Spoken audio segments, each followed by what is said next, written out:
Mic check. How we doing, mechanics? We are gonna get this thing rolling here in just a moment. Thank everybody for being here.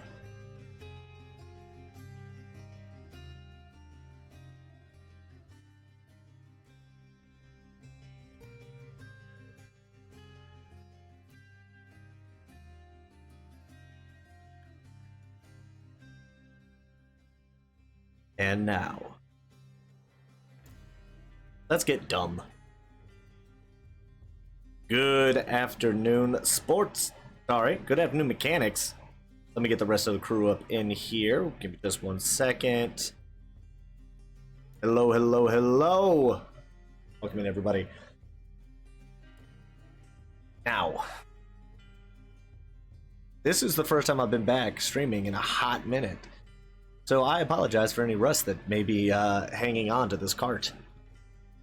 But we have some lovely adventurers here as we are starting a Legend of Noia, City of Dodge.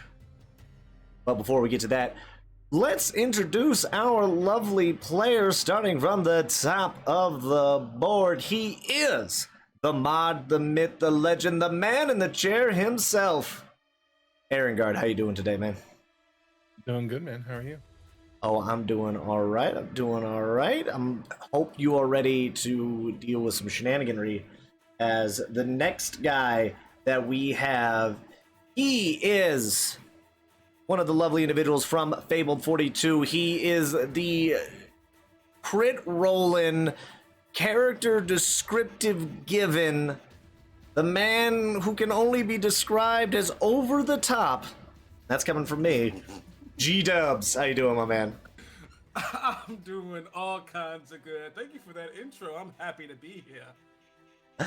And rounding out this trio of terrific people, she is the one, the only, the Lady Liv. Oh, that's me. Hi, Lady Liv. Good to be here. And happy to see all you lovely folks in chat, all you dungeon mechanics out there. Oh yeah. And so yeah, this one's looking a little different for a multitude of reasons. This game will be ran like this. Because I wanted to try something out a little bit different, using the Hero Forge characters to kind of be the little avatars here, as well as I am still in transit. I do not have my house just yet, but we are but it's in the works. It's in the works. Best I can say. So right now I'm running all this on a laptop with another monitor that I've got hooked up to it. So I'm trying to do the least amount of camera work that I need to. But before, It makes sense. Yeah. Makes sense. And now, before we get to the game, we do have some sponsors to go through. So let me start us off with Epidemic Sounds. Wouldn't you like to never have to worry about your videos being demonetized again? With our next sponsor over at Epidemic Sounds, the sound gods have you covered. With over 35,000 tracks and 90,000 sound effects, there's definitely a sound for every mood or occasion. Epidemic Sound links to all your social media accounts such as Twitch, YouTube, TikTok, and more. Simply click the link below and sign up today to get started on your subscription. And then I will be kicking it over to the Lady Liv. Who do you got to tell us about? Hi. Today, our next sponsor of the day is the Barkley Garage. This veteran-owned woodworking company creates homemade wood items sourced in New Mexico, and your imagination, a lot of times, is the only limit on these things. Just let him know what you want, and he can usually do something cool for you. Now available, though, is a new line of Dungeon Mechanics exclusive dice towers available for order. Use the promo code MEC25, all caps, to get 25% off these fine dice towers today. And tell them that the Dungeon Mechanics sent you. And next up, we have the Underground Oracle. Wouldn't you like to have unique content created by best-selling writers and game designers? Well, Underground Oracle has you covered with their supplements You will gain access to 5th edition resources for both sides of the screen. Their content comes in a wide array, available at affordable prices as little as $3 a month via Patreon, or now is it Ko-fi or coffee? Coffee. It is coffee. Okay, because I've heard it both ways. I always say coffee. I think that coffee is because you're buying them a coffee. True. I like that. I like that more. So, $3 for as little as $3 on Patreon and coffee. And in the event that is too rich for your blood, don't you worry. They'll take care of you with free content that is offered each and every month. You can check them by clicking the link below or heading over to undergroundoracle.com or drivethrurpg.com today. And Erengard, we're going to kick it over to you, my man. Well, I'm going to tell you about the next sponsor of the day, which is Plus One Crafting. Now, I have been to conventions. I have been to gaming stores. I have seen people playing Dungeons and Dragons and other games on the tabletop with these amazing 3D terrain sets. I think we've all seen that, right? We've all seen people doing that, but some of us may even have some of them. Me personally, I have neither the time nor, frankly, the patience to be able to create my own and paint my own terrain. It is insane. The people who do this are incredible, and it is costly. The paints, the different materials that you need, it's expensive. Not, however, if you go to Plus One Crafting has all you need for affordable terrain builds in your tabletop RPG game. They've got you covered for a wide assortment of tile-based sets. They'll be all your rage at your next D&D session. Head over to their link in the chat, put in your order today using code MECHANICS. That's code MECHANICS to get 25% off any order over $50. And remember, adventure shouldn't cost a fortune. Of that. Now we're going to get into now that our sponsors are taken care of, we are going to be getting into some housekeeping stuff. So first off, we have our luck and inspiration. Gone are the days of subscriber luck and inspo. Although in an effort to keep the game balanced, you will now be able to gift your channel point rewards to players or the DM. Be careful though. There are limited amounts that you can redeem per stream. This perk is available to anyone who follows dungeon mechanics and has enough mech points. So in other words, there's only a certain amount. So, if people want to get cheeky and give them to me to, let me roll with advantage against the jabrones and hurting my lovely little monsters, then, you can do that. Just saying. Do that. You don't want to. You want to give it to us. Because we're better. Wow, better. Better is definitely the term I would use. And last but not least, don't forget that you can catch this episode and other past sessions over on the Dungeon Mechanics YouTube page. Simply head over to the link in the chat and follow along with the shenanigans. Episodes like this one will be aired on the YouTube channel so that you can watch at your viewing pleasure in case you miss the live broadcast. So yeah, so with this being a 2-part epic, this will have its own little thing. This is a supplementary or additional content, DLC if you will, for the Legends of Noia campaign that will be starting up soon once, certain people, aka me, get settled and actually have a proper stream set up again. We will be getting that story going on, so now we can.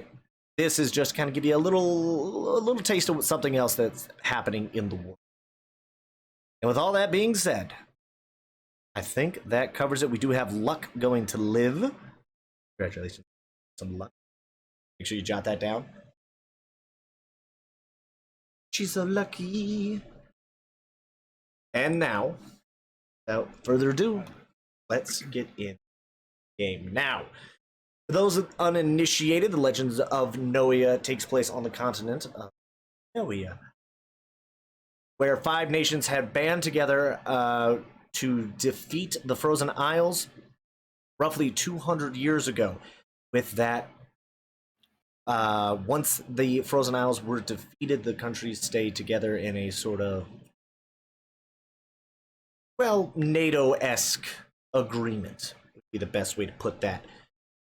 That being done, we are actually going to be taking this story is going to be taking place about 5 years before the beginning of the Noia campaign. Yep, we go in Star Wars with it. We go in prequel. And so, with that being said, we are going to be transitioning to the lovely city of Dodge. City of Dodge is a small town just at the top of Senyu, bordering between Do, otherwise known as the Daughters of Eldath, and Senyu. Dodge is a mining town, typically used to get not gems, diamonds, rubies, and galore. No.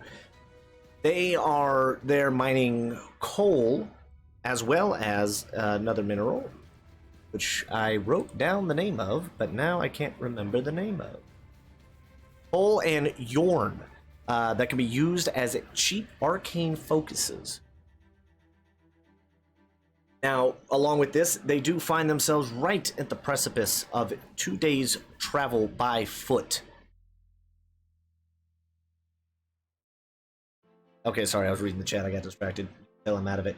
But they are about 2 days' travel by foot, 1 day travel by cart between two of the major cities, one in Senyu, one in Do, which makes it a very popular destination for people to stop, maybe get some shelter, get some food, simply relax, and not have to rough it out on the rain.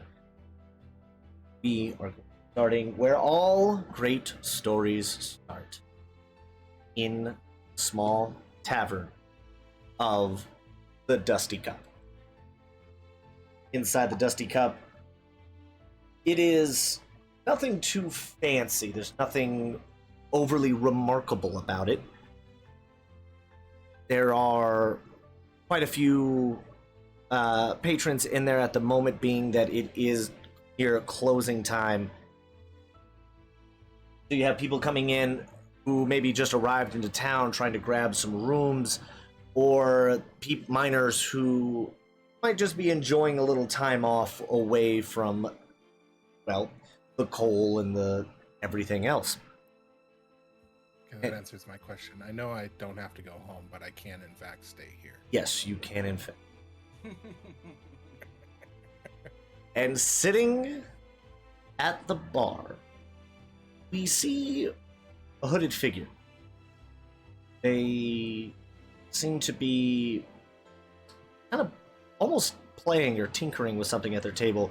They're not really speaking to anybody. They're not so much dealing with, well, really people. They're kind of in between doing people watching and tinkering with a little metal orb in front of them. Aragard, would you like to introduce your character to me? Sure. My character is shrouded in a lot of garments, a lot of clothes, a lot of cloak. They've got their hood up over their head, concealing basically any features, and a mask over their face, concealing any of the others. All that you can see is these two bright, almost crystal blue eyes that are surrounded by a little bit of pale skin and dark white eyebrows. And they are indeed tinkering away.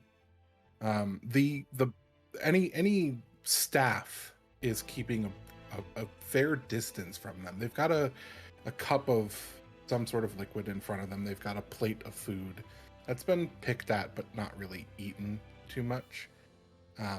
But the staff seems to be not really wanting to engage with them very much.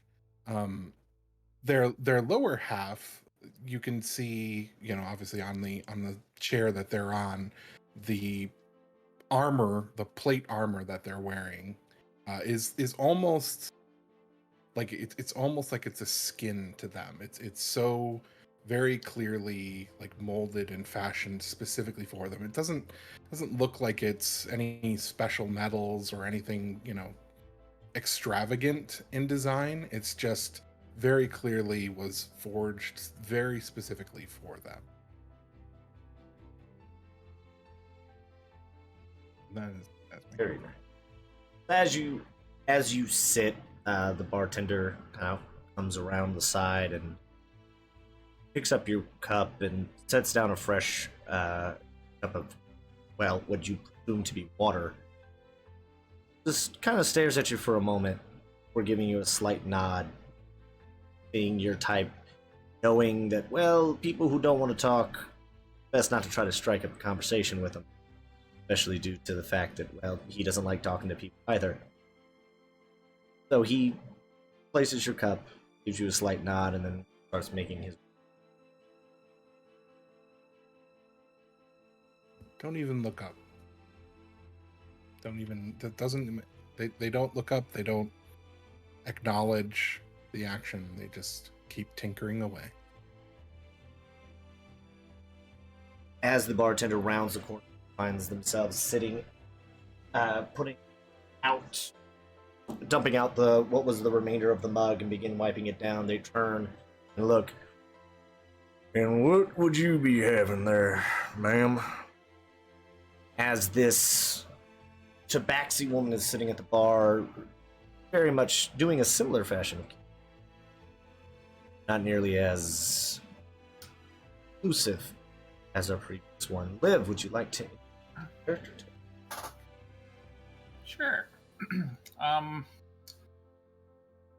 My character, even though you see on the screen, she currently doesn't have this scarf over her head, but instead of the lower bits, she's got like a bigger, like dark gray cloak that's kind of wrapped around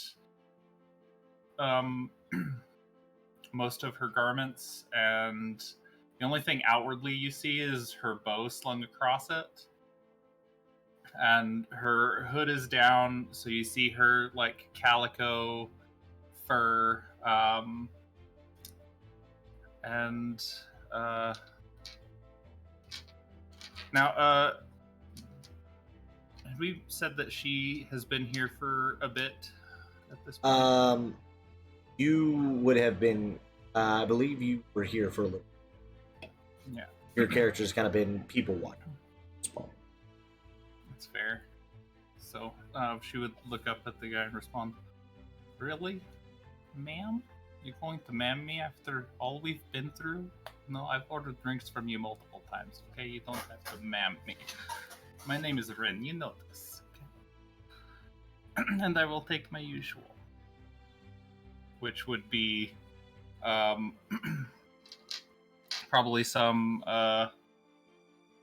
just like a shot of clear liquor, and then a just like a light ale." The hobgoblin that's standing behind the bar just kind of gives a smirk. Yeah. Look, it's just common practice, all right? Don't take it personally.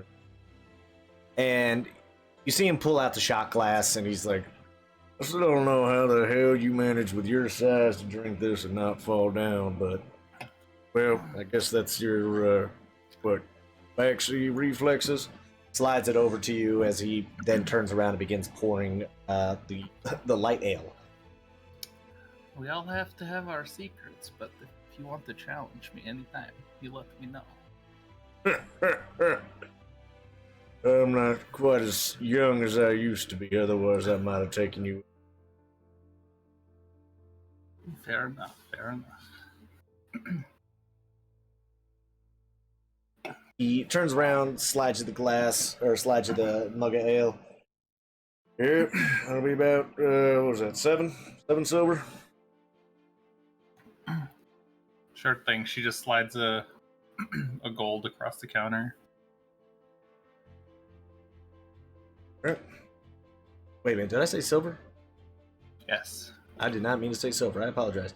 7 copper, sorry, it's been a long day. Oh, this is expensive. Yeah, I was like, okay. That's how we're doing. Okay, so yeah, she'll slide a silver over then. He takes it, you want me to break it, or? No, you're good. Have I ever had you break that? First time for everything, darling. That's fair. Taken care of. There's. Oh, what? That's a new face. As Krieg looks up from the bar, he looks over your shoulder as someone walk in. G-Dubs, would you like to describe what your character currently looks like? I would be happy to. As they walk in, you see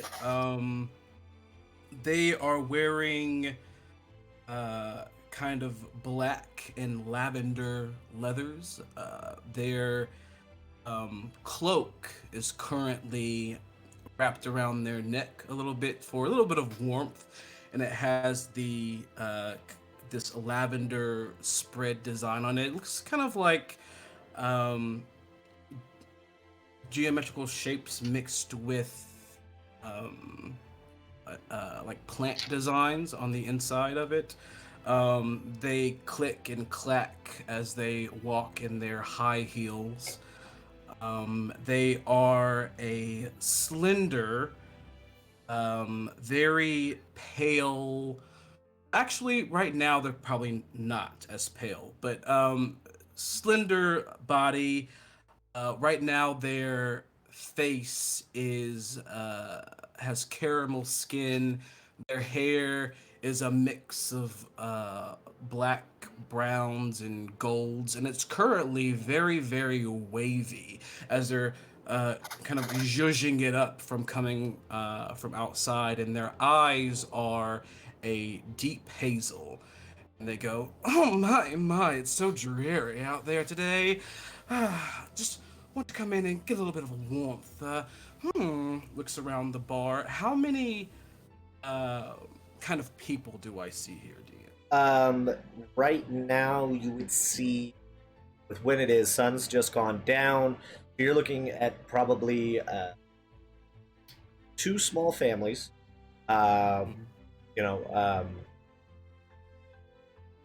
6 kids in total, 2 parents each family, and then you see a handful, we'll say roughly about 8 mine workers. You can tell look like they had been working the early shift because they still have bits of soot on their arms and a little bit on their faces, as well as a few others that look to be older, but they're not covered in soot. They might be cleaners for the tavern, or they might be people who work some of the shops around.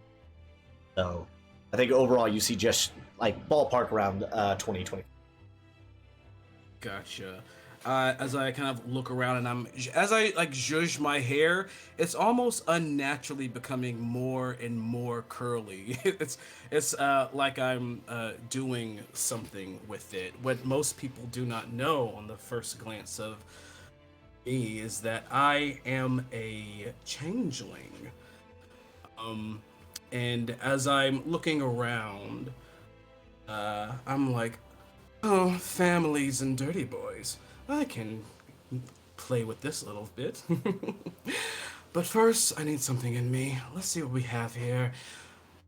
They walk up to the bar and kind of like wave down the first person they see. Excuse me, can I get a little bit of help, please? Okay, so now I have a question. Are you trying to wave down, you're just at like the first person through the door? Who, like, whatever helper I can see, whether it's this one person behind the bar or someone walking around with, you know, like, drinks or something. I just wave down the first kind of, helping person I see. So you wave down this kind of thin-looking man, probably in his late 30s, hair slicked back, kind of little patches of gray, kind of a very angular face is how it would. He appears to be human as he walks up. What can I do for you? Oh, you can help me warm up a little. And I kind of take my finger and kind of put it to his neck and kind of slowly go down to his chest. But first, maybe a warm drink. What do you have here? Hmm? You see him like stand there for a moment, and it appears we have lost Liv. Sorry, I just realized that. Looking, Oh no, was my presence that bad? No. yeah, she was. She was like, I need to take a cold shower. Um, hopefully, we will get her back shortly, but we will keep pressing. Discord dumped her. That's gotta love it. Rude. It. And so you see this man kind of, as you kind of trail the hand down. Are you leaving your finger there, or did you? I removed it. I pulled it back. Okay. Him kind of give you a look, like cock an eyebrow. You're not from here, are you? Oh no, no, no! Dear friend, I am from the Golden Coast. I've come a long way in my travels, and I think I just need to rest my head. And I heard a little bit about this tavern or inn or what have you, and I thought I would stop by. And so far it's somewhat interesting. Not really what I had expected, but you're definitely a sight for sore eyes. Right. Well, my name is Roger. I own this, along with my husband behind the bar. And I would be more than happy to get started with something. Are you looking for something sweet, dry, bitter? Maybe something a little fake? I would like something sweet, strong, and hot, please. Oh, girl. I've already taken that, but we can see what drinks we have. And he moves his way around the bar, and you see him kind of lean into the hobgoblin behind the bar.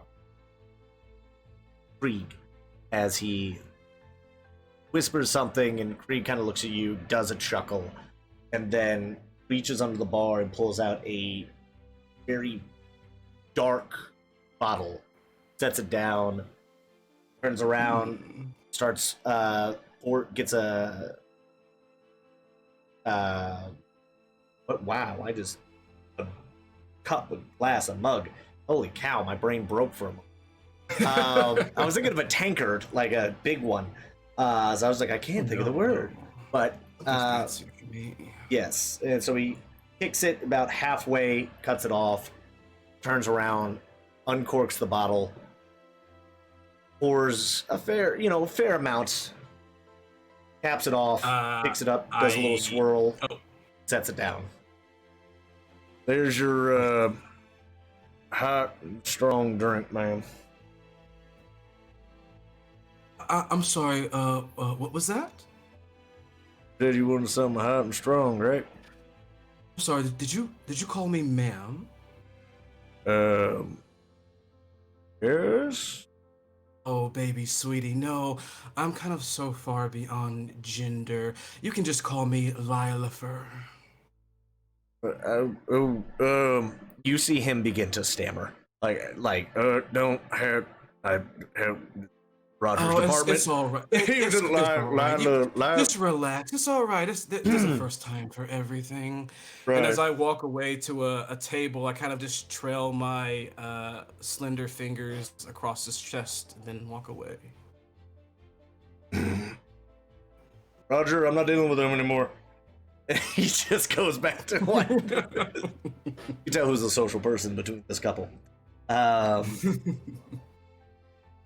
So as you guys sit down, as you sit down, or sit down at a table, are you doing anything other than you take your drink, which you didn't even pay for because Greek totally forgot at the whole moment, which I guess mission successful for you?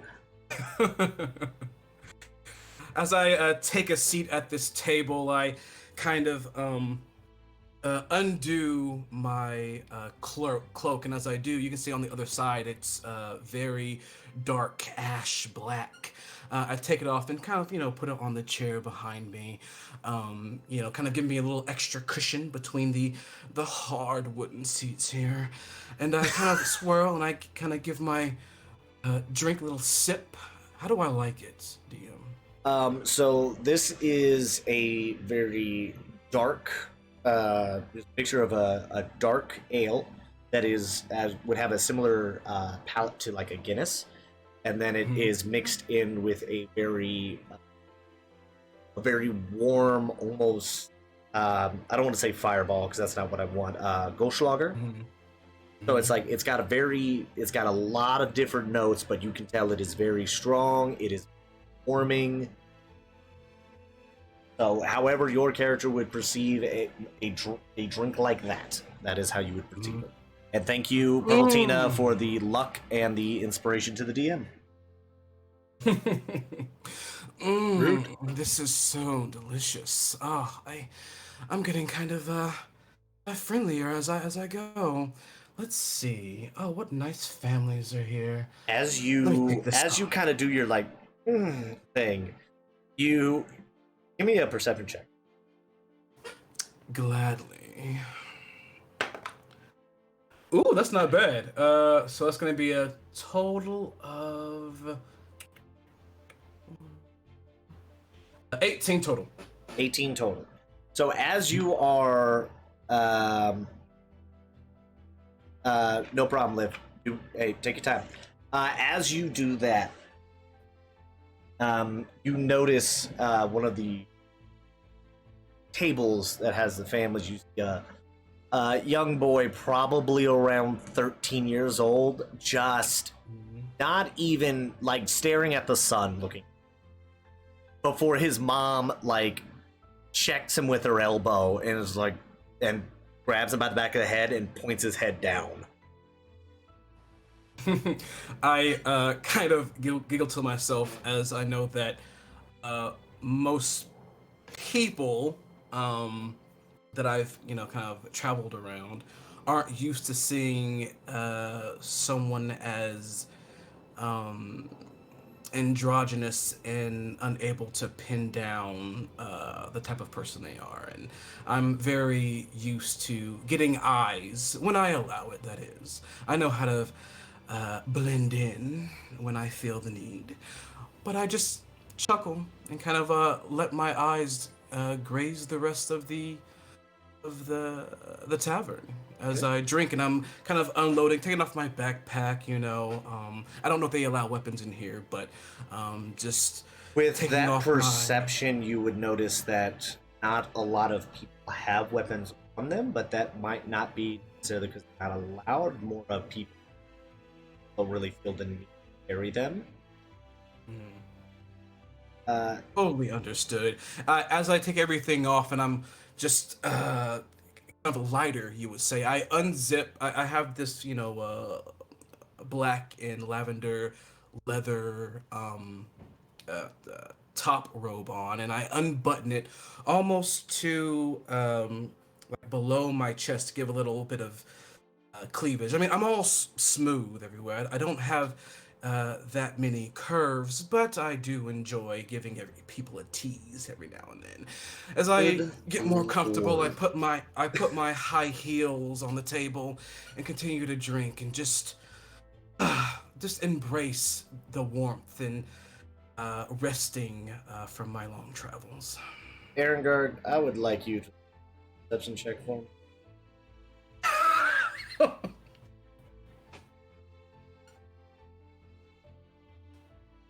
That would be a 15. All right, so with a 15, you obviously see this lavender-clad individual sit down and begin making themselves comfortable, propping their feet up on the table. What you also see is that the table between, there are young-looking miners, and you can tell they're pretty gone. They've been drinking for quite some time. As one of them, who who has been staring at you for a little while now, just stands up. Heck! Pushes himself away and begins walking up the table. I got a question for you.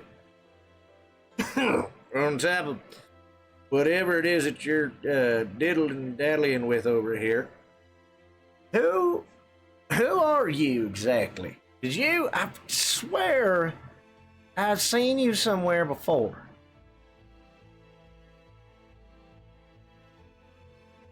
How do I send you a private message?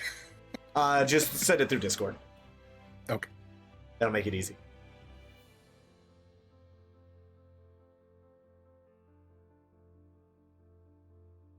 And Welcome back, yes, welcome back, Liv.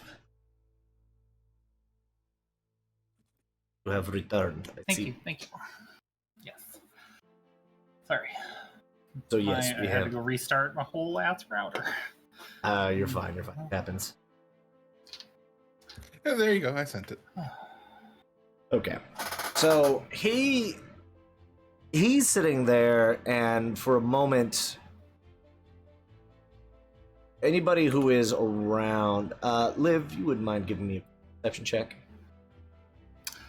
GW, you're already good. Your perception check is still going to hold for this. My name is Lila Ferdy. Oh god damn it. That Lila first. Got an 8 for perception. An 8. You are that clear shot hit you a little harder than you thought it would. So the way I was gonna take those was the shot was good. I was like smelling it, so I'm kind of getting really into it. Like, okay, and then I drop it into the ale, the whole Oh, thing, and God. then Yep. All just right. chug like half of it. Yeah, we got man, y'all. I'm gonna have you start rolling con saves here in a minute. But so you wouldn't notice anything, but Lilifer, you I probably heard them, but well you Not- you just hear kind of noise behind you, but you see this guy go up there and he's saying this and he's leaning on the table, and all of a sudden he just kind of like grabs his head, like, what? How did? No, why do? Huh? Why did you just? Oh, they just talk. Do you have magic? Look up, like, eyes looking into this drunken individual's eyes, and the same thing happens. Oh, okay, Mister, magic person. Sorry to bother you. I'll just and as he starts to back up, he kind of like trips and falls on his ass.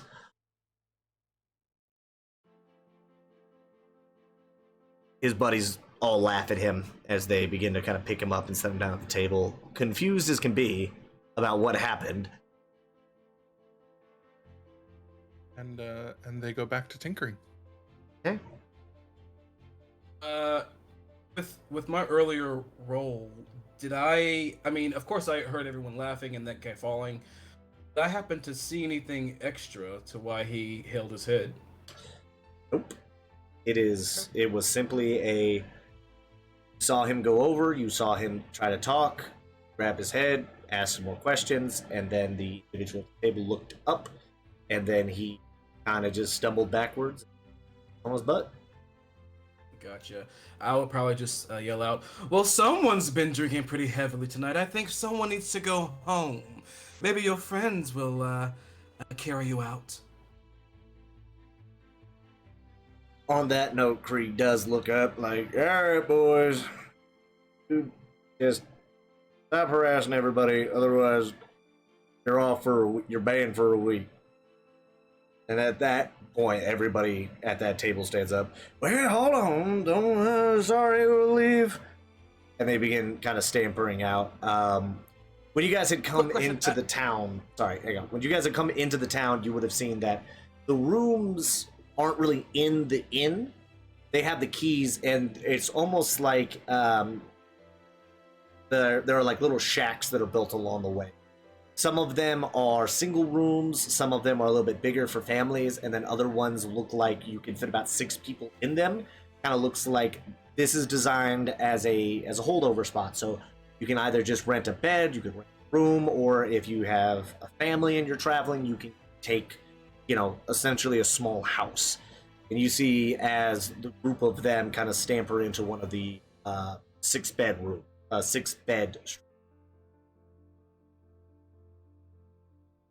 as you were saying. Gotcha.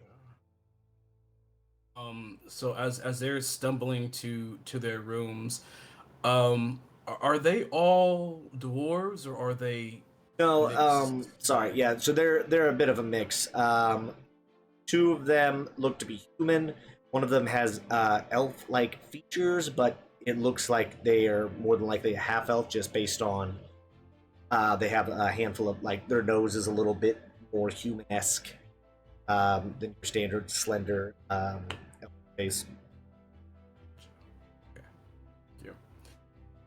And so I don't feel like I need to ask for a key. I could just walk into the rooms. I mean, you do need a key to get into them. They had Okay.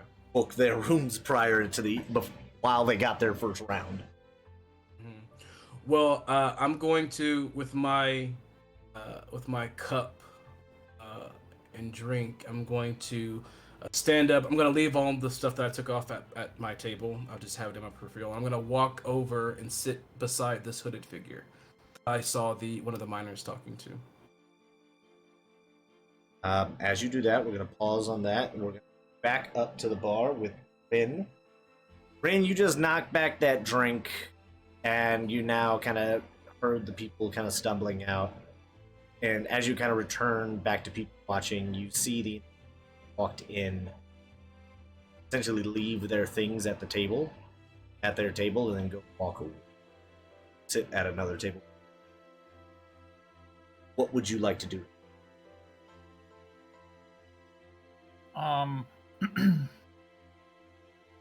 Is this individual just like what kind of stuff did they leave? They left their jacket, their bag, and I believe that was it. You still have your weapon on you, I presume? No, I took the weapon off. No, there is a weapon, I believe a rapier, if I'm not mistaken. There's 2 of them. So there are 2 rapiers, a bag, and a jacket sitting unattended at a table.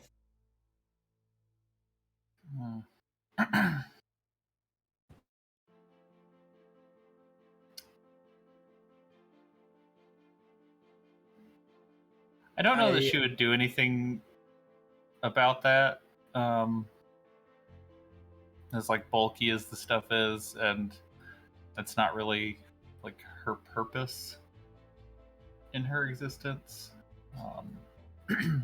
However, she would try to look a little closer and see if there's anything that does pique her interest. Right?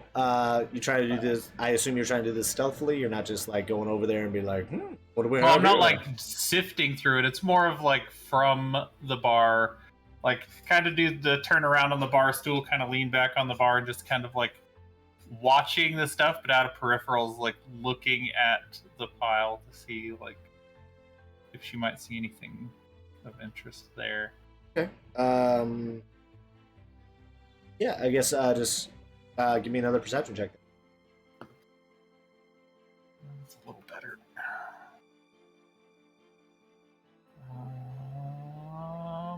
13. Not great, but 13.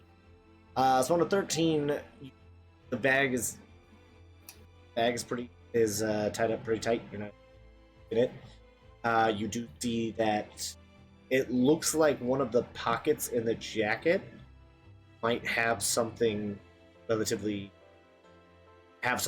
weighty in it. Not necessarily something heavy, but it could be. You're not, based on what you can kind of tell. You can tell that pocket is weighed down.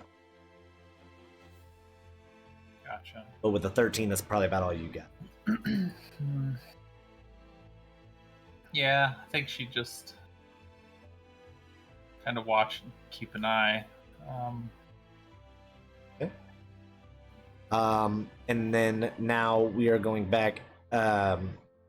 Erengard, you have just sent one miner away, and now this individual. I was like, how do I want to describe this individual? This individual saunters to your table and sits down across from. Next to me or across from me? Yeah, where exactly are you sitting? Across? I want to sit to the right to his left. To their left. So you're sitting next to them on their left side. Yes, I'm sitting next to this hooded figure on their left side. Got it. At the bar. Well, they're at a table. They're not at the bar. Oh, okay. Well, that's where I want to go. Then I guess I would go across from the hooded figure at the table. I thought he was at the bar. My bad. No, you're good. You're good. So yeah, this individual sits across from you at the table. Like to do?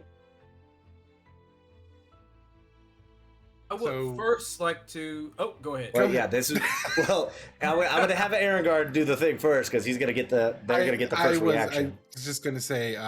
So they pick up a small blue crystal that's got like silver lines going through it that was in front of them, and they stick it into the sphere that they've been tinkering with, and the sphere unfurls into the shape of a crow, a mechanical crow, and kind of looks up at them and like cocks its head, and they just kind of stare back at it. But in your mind, Lily, you hear a voice just out of nowhere go, "Can I help you?" Ooh, well, this is new. I like it. Is this how you communicate through your little pretty toy here? They raise a brow as they look up at you, kind of cock their own head. It's not the toy, as you call it. All this The voice communication in your is. head Yeah, again. all this communication is. Wow, this is more personal than I like to get in the first 5 minutes of a talk, but we'll go with it. We'll go with it. You can always walk away. I So- could, but I'm so intrigued. So me looking across the room, I imagine I just see them like staring at each other, and I'm like, Well, you see the hooded figure staring at Lilifer. Lilifer. I was like, lilac is not the right word. Lilifer. Lilafer. Liar. Sitting across from Liar. Lilafer. So you see the hooded figure sitting across from Lilafer. The hooded figure is not saying anything, but they have now looked up, cocked their head, and you have heard Lilafer been speaking. You have not heard it return. is he not returning it in his mind? Lilafer, at this I moment, I do did not not. believe can. Lilafer is talking out loud. Yes. So Lilafer is essentially talking to themselves while looking at this individual. By the looks of it. Gotcha. So was this what you were doing to that nice old drunkard who screamed magic and fell on his ass? Young drunkard. Drunkard, I see. I kind of give everyone a glance and I don't really look too deeply. Well, it's very nice to meet you. I'm Lilafer. What is your name?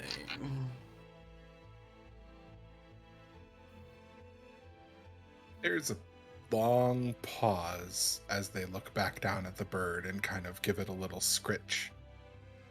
And then you just hear the response, "You can call me Core." Core. Ooh, I like it. So mysterious. Well, what brings you here? Where are you traveling from in this in-between town? W has luck. Oh, thank you. From a place to a place. A place to a place. Oh, sounds like the beginning of a fairy tale. I like it. You didn't ask, but I'm coming from the Golden Coast. The Golden Coast. I heard you. Did you? Oh, perceptive one. I like that. Well, how long are you in town for? I was thinking of staying only one night, but I don't know. I like meeting new friends, and I can be persuaded to stay longer. I'm not sure yet. Well, cheers to meeting new friends. I put up my cup to this hooded figure. They just glance up. Kind of socially awkward, huh? It's okay. I'm used to people such as you. It makes it more fun when to get to know you, to open you up. You're like a closed flower that opens in the moonlight. They cock their heads lately. So, um, Rin, how intently are you listening? That it.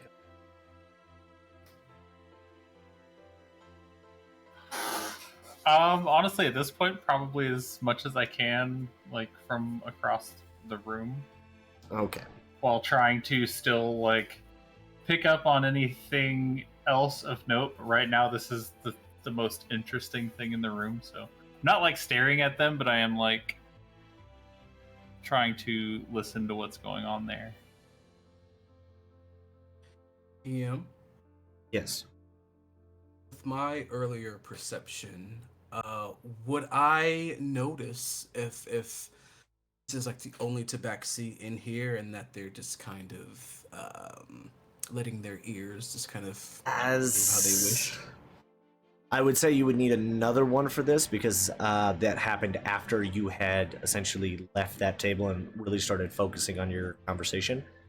So I would say you would need another perception check. All right, I'll go ahead and see what I get. Ooh, that's not bad.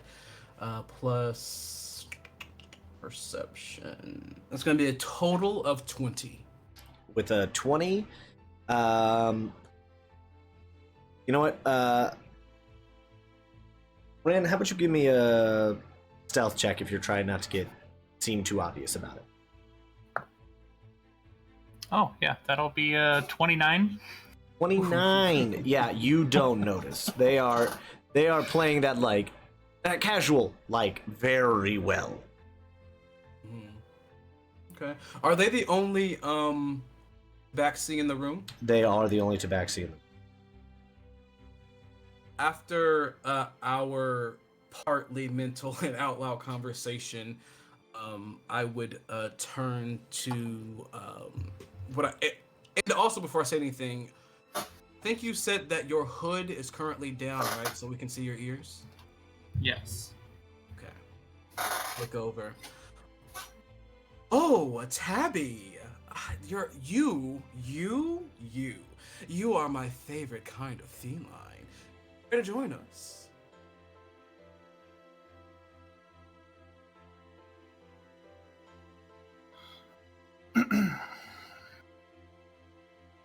Are you talking to me?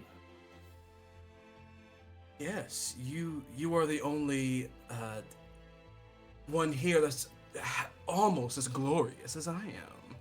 I would like to chat a little bit. You just seem so, I don't know, you have a certain je ne sais quoi about you. And I feel like this is the fun table.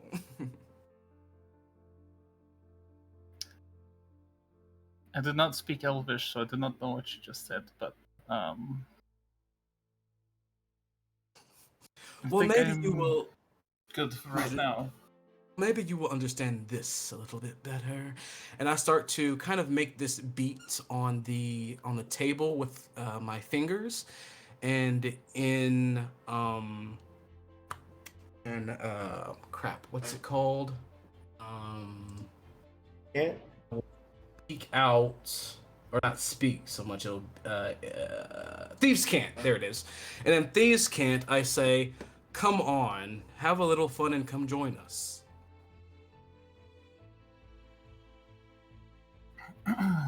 You would recognize, and you would recognize them. Mm-hmm. Yeah, yeah.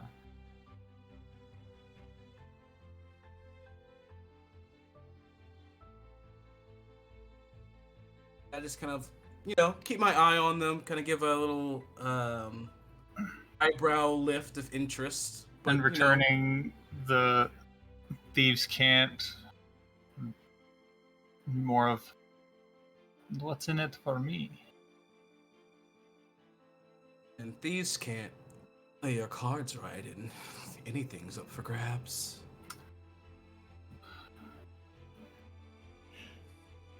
My character just looks between them with a bewildered expression as they drum on the table, and then I assume do a series of clicks and snaps or something. I imagine it's Well, just Thieves essentially can't like isn't. tapping out like Morse code almost. I don't think thieves can't is necessarily that. It's more of like you're speaking, but in like encoded. So it would sound kind of like gibberish to Oh other my people. gosh, it's Cockney. You're essentially just going Cockney with me. Something like that. Yeah, and so like might get some confused looks from people as we're doing this across the room, and My character is definitely one of the confused looks.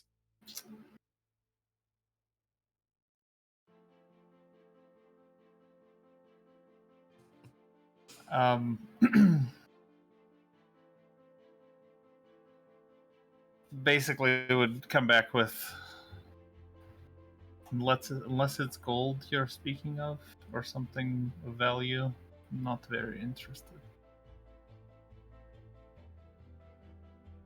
Gold piece for And then your would turn thoughts. around and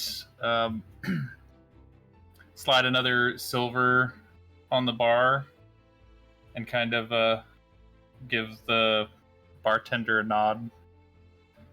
Reed once again kind of shakes his head and starts the ale, pours a clear shot, sets them next to each other.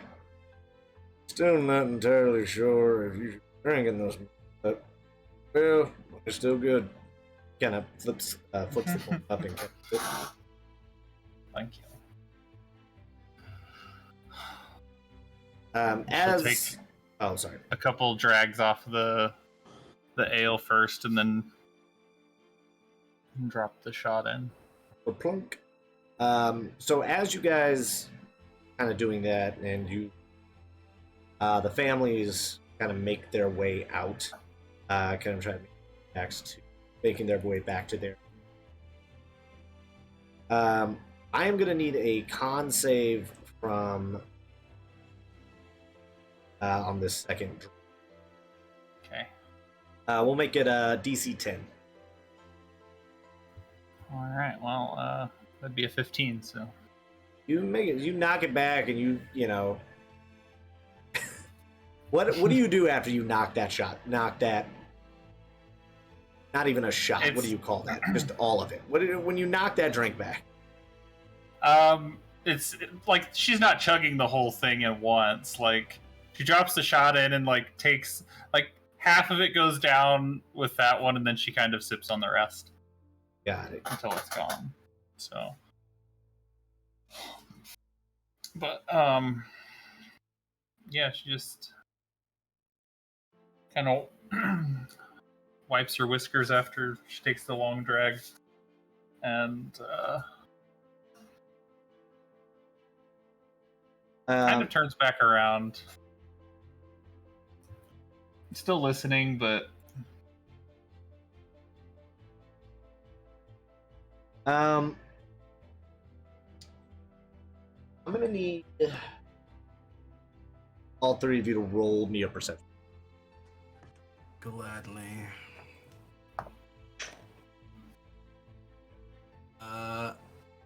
I have it whenever you're ready. 14. Okay, we got a 14. You got G-dubs? An unnatural 20. 20. 19. 19.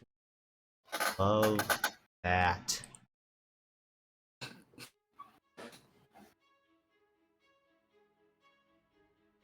So, you guys are kind of sitting there, and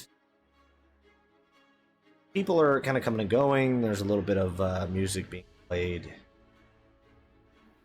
But then, out of nowhere, you guys start hearing noises coming from outside. Odd for a sleepy town, as it is. But then you also are catching the whiff of maybe smoke. Oh dear. What's going on out there? See, Cree kind of leans over the bar a little bit, kind of looking out the doors. I don't know, maybe some kids out there messing about. Is there a back door out of this place that I would know about? There is one straight out the back. It would be like right past like where the restrooms would be. It's like marked, it's marked as like staff or like don't enter, because it leads to a back room, which then has a door out the back. I'll try to probably sneak out through the back door. Okay. Go ahead and roll me a stealth check, please. And then while they are doing that, what are you two with that information? 22, by the way. Okay. I look over at Core. Oh, let's see if anything exciting is going to be happening tonight. This might be getting interesting. I'm going to stand up from our table with my cup in both hands, and I'm going to saunter over to the door, my heels as I walk, and I'm going to look out, see what I see. All right, so I'm going to have you pause right there. Core, what are you doing? My character will, they stand up, but they just start putting their stuff back into their bag. Yeah, And so will eventually get it over their shoulder and start heading for the door. So as you sling the bag over your shoulder, and as Lilafer, as you begin moving up to the front door, just as Ren, you hit that staff door, you hear the unmistakable sound of a woman's scream coming from the. Okay. I would still continue out the back just as quickly as possible, and once I get out the back, I'm trying to climb up to the top of the building. Okay. Get on the roof. I'm gonna have you do an athletics check, or acrobatics. Sorry. So you give me an acrobatics, and then Lilafer, what are you doing when you hear that scream? So like you get to the door, as you go to push, as you're pushing on it, you hear that scream. Oh no. I kind of lose my kind of relaxed feeling, and I kind of just like push open the doors as fast as I can to see what's on the other side. Now, Lilafer, I have a very, very important question for you. Yes. When you got up from that table, started sauntering towards the door, drink in hand, did you grab any of your things from that table? I 100% did not. Okay. That's why I'm asking this before we get into anything crazy. So you push the doors open, and as you look, you see some fire and some smoke coming from your right side, and straight in front of you, you see what looks to be a mob of people who looks like they might have been running from something, as you see other people running from the fire. So they are almost all converging on your location. they're running from the fire in my direction. So you guys are so I'll move you guys over to the map so that way you guys get an idea of what you're looking at here. Double check, make sure I didn't mess up. Okay. So this is what you guys are seeing right now. You guys are currently right here. You are at the corner of the bar. So the bar is kind of right here in this corner area. Which you guys, if you go to the journal section, you should be able to grab your characters and put them on the board. You should be able to move it around at this point. The journal section. I don't see anything in the journal section. Can confirm. Don't see anything in the journal. Okay. Try to move your characters around. Should be on the there. You should, all three should be on the board at the moment. Nope. Oh, I do wrong. Did you give us access to move them? Yeah, you have. Yeah. Good. Unless it's one of those things I gotta like leave and come back. It might be. All right. One moment, everybody, as we as we all reload into Roll20 into the game. Or unless we have to as well. I think everybody would have to. Because that was the thing. I added it all once you guys got in, so. Technical difficulties, you love to see it. So Alright. should I should leave the game and then come back in? If you just like And roll refresh 20. it, yeah, just refresh it. Okay. Oh, I didn't refresh it. I exited altogether. Oopsie. Put their name, first area. Oh, okay, I got it now. Thank you, chat. I made a goof. Made a silly. We're all learning. We're all learning. Something there. It's been a while. It's Been a while. Oh, And no, mine's muted still. Alright. Okay, somebody needs to be. Okay, everybody should be able to grab their characters now in the journal. This is gonna be my first time. Where is the journal button? Where am I clicking? It is the middle button there, or the third button from the left up at the top on the right side. That makes sense. See it, and I see myself. So I just click and drag. Click and drag. Okay, now the other thing I wanted to talk to you about with the climbing, being a tabaxi, I just naturally get like my movement speed. My climbing movement speed is equivalent to my normal movement speed. So, do I still need to make the check, or You would still need to make the check to see if you can scale it effectively. Okay. Because, like, essentially you're running outside, turning around, and then trying to, like, jump up the side of this building. yeah, it would just be kind of climbing up whatever Yeah. spots I can.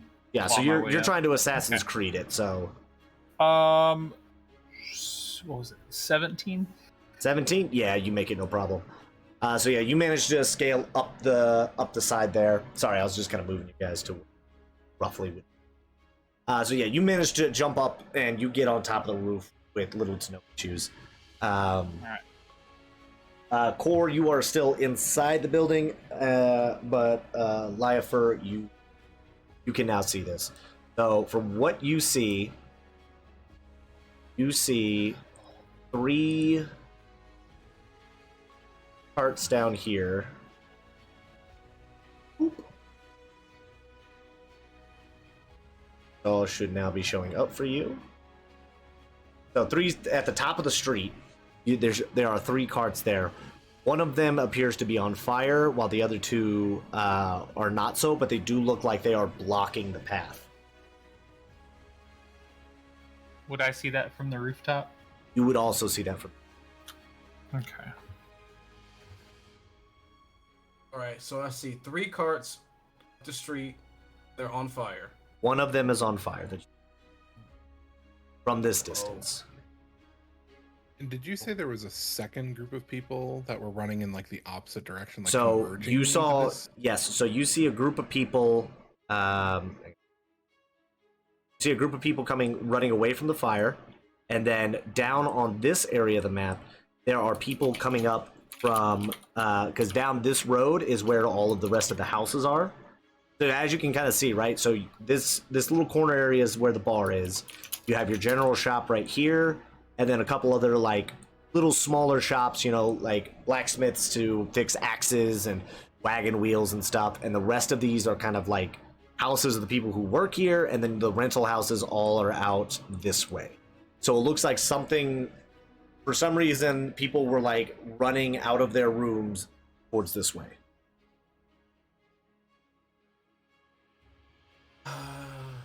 Well, looks like we might need to help out a fire tonight. Excuse me. I'm gonna walk back in, but a bit more with a quickness, not running. Yep. Well, We're fast walking, talking like gotta go to the bathroom at a pool walk. Yes, and I'm gonna grab my things and put them on. You can tell me how much time that'll take, but that's what I'm doing. We'll say that's a turn to get down and in, so about 6 seconds. Well, yeah, about that much time. Or you would have, by that point, you would have gotten out the door. Like as you reach the door, Liafer would have come past you, being like, "We need to help them," and you would now be greeted with the sight out here as well. You can kind of see a little bit of the carts down there, and then you see the mob of people moving in as well. I will head down the stairs and start towards the center square where everybody's kind of converging. Be there, the backseat.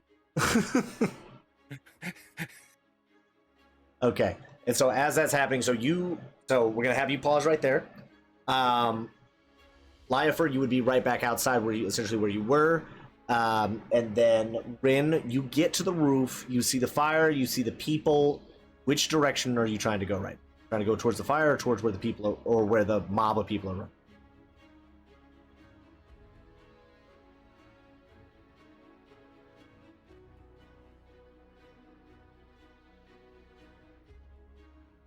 Liv? Shit. That's muted. You're good. So are you moving towards the fire or towards the mob of people? All right. So where is this mob of people? So the mob of people would be, I don't have the, hang on. Draw a Like, shape. Running this way. They are here. They are this little thing right here.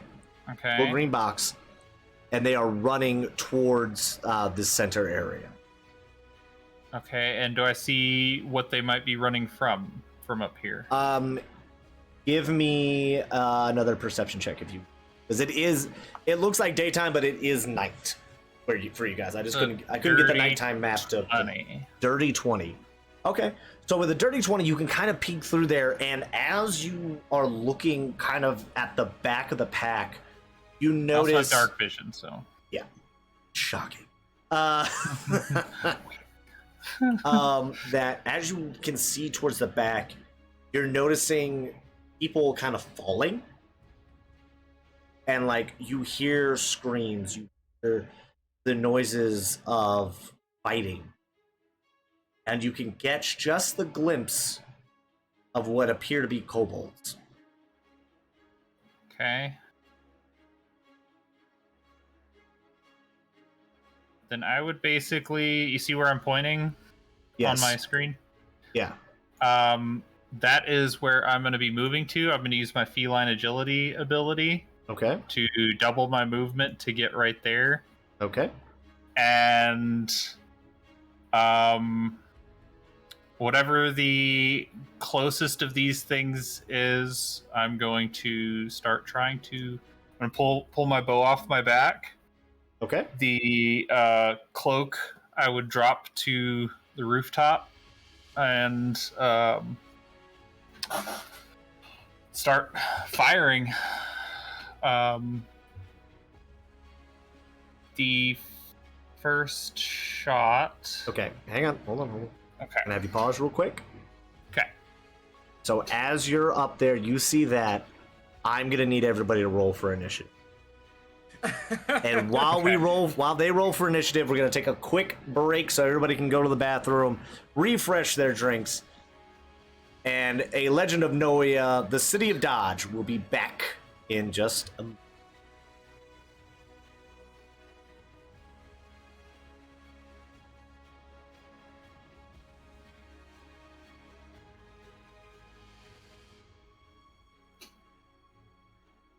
Ooh, natural 20 initiative.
Hope everybody's ready, because it's time.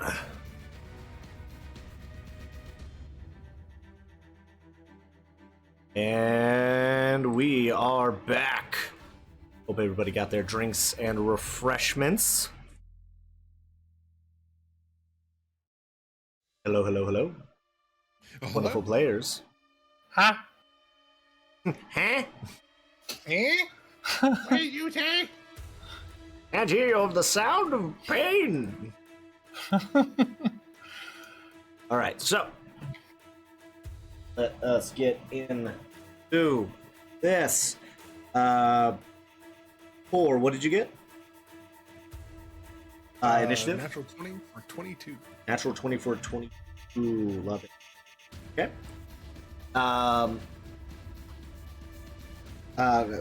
Rin, what did you get? 21. 1.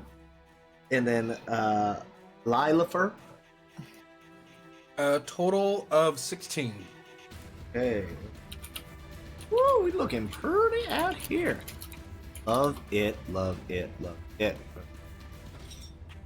Yeah, jot down all the bad guys.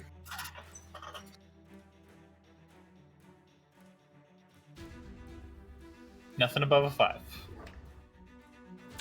Unfortunately, there's a few things above a 5.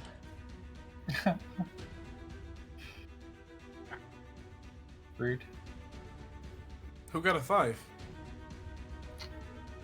Oh, sorry.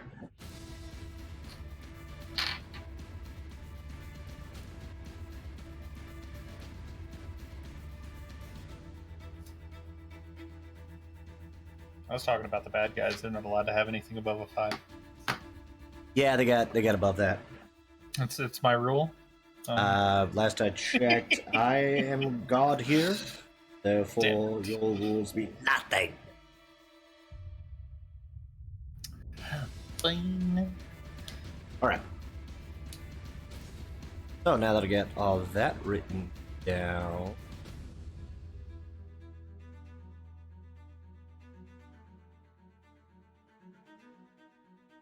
Now, Corey, you said you got a natural 20, correct?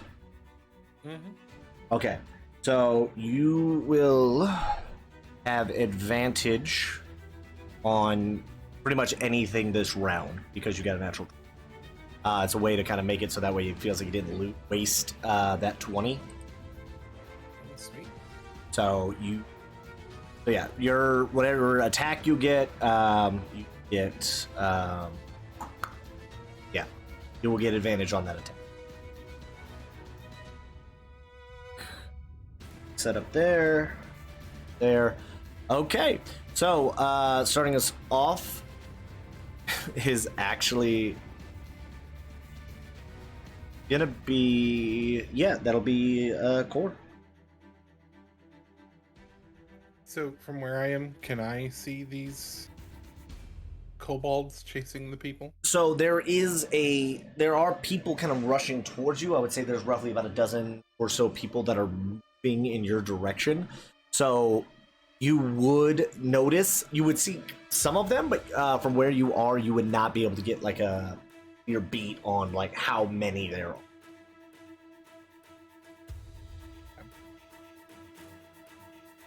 are.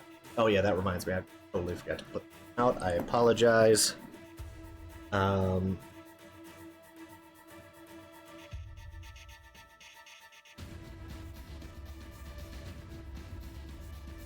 Maybe.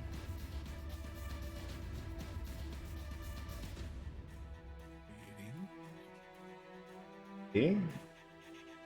Waiting. You know what? These will work.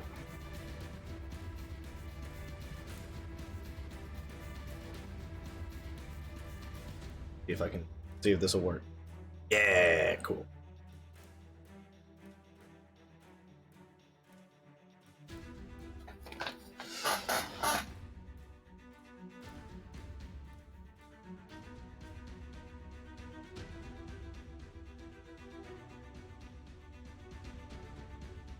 These people running around with drinks in their hands.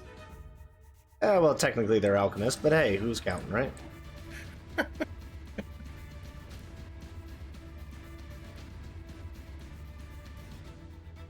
Up.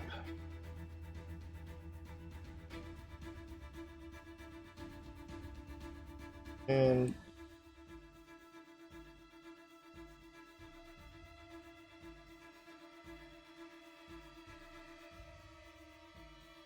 yeah, we'll just do that. All right, so that is roughly the civilians. So the civilians are the people running around with the drinks in their hands. Everybody else that you can see, so far as the kobolds, are bad guys. So that's kind of roughly what you're seeing. So you don't have a super clear line of sight, but you can get a bead on at least a few of them. God. And that's for Core's character. Rand, you have a better view of them, so you have a better idea of how many there are. Mm-hmm.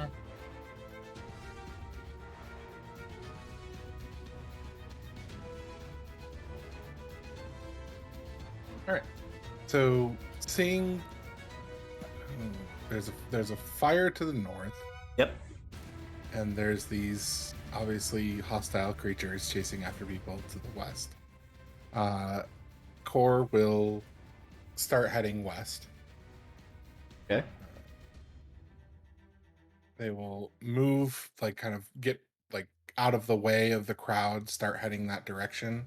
Okay. And as they get here, they will use their bonus action. That's their move. Their bonus action will be to they just like disappear from here and reappear over here. Okay. And then they are going to attack the one that's directly in front of them, the blue dot. Okay. Yeah, I was gonna say I tried to label them so that way it's a little bit easier for everybody. Yep. Blue dot. Okay, so you're gonna attack the blue, so go ahead and roll for me. So they lift up their hand, and from it just this bolt of lightning just stretches out, slams into this creature, hopefully. So that is oh yeah, I have advantage on this roll, so Yes, you that is do. a 17 to hit, 17 will hit. Go ahead, roll me some damage on that. and that will deal 12 points of lightning damage. 12 points of lightning. Okay. So as you lift your hand and you launch this lightning out, it cracks into this kobold's chest and just fries them from the inside out as they drop. And I will immediately follow that up with a second attack on the red one. Okay, go ahead. Roll me that. That is a 19 to hit, and that will deal 9 points of damage. Quick question. Mhm. So with my lightning launchers, it says once on each of my turns. Okay, so can't use the bonus damage. So 9 points of damage on that one. 9 points of damage on that one. Assuming a 19 hits. Yeah, 19 does hit. 9 points of damage will also drop this one as well. So you just like walk up, just double lightning hand, bop, bop, and you drop both of them. If you could please give me a quick perception check. This one will be. Do you have a Warcaster by chance? I do, yes. You do. Okay, so you'll roll this straight. That is a 21. 21. So as you kind of, though this is not your standard when it comes to fighting, this is not where you kind of learn to do things. This is not where you cut your teeth. You still know how to keep calm and keep cool under pressure. So as you run, disappear, reappear, and then immediately pop, pop, 2 bolts of lightning at these 2 kobolds, you notice when you glance around that there are more things behind those kobolds. And you see what looks to be 2 humanoids standing behind them, yelling things in Draconic. Oh, okay. Yep. You see, one of them appears to be gnome-like, while the other one has more of an elvish look to them. But they both are yelling in Draconic. They both have looks like bits of scales across their bodies. And that is what you get, and that would be your turn. Now we go to, well, the first mystery character. They see you drop two of their people and immediately begins shouting more in Draconic. Do you speak Draconic, by the way? No. No, you don't. Okay, so you just... What was their initiative? Their initiative? Their initiative was a 24. Oh. I gave the nat 20 the go-ahead in this. Plus, they were also not noticed yet, so I was like, we'll let them get a move in, and then we'll start having the other people appear. I promise, I'm not cheating you. So they are going to shout in Draconic, and then they are going to begin moving towards... Oh, sorry. I love it.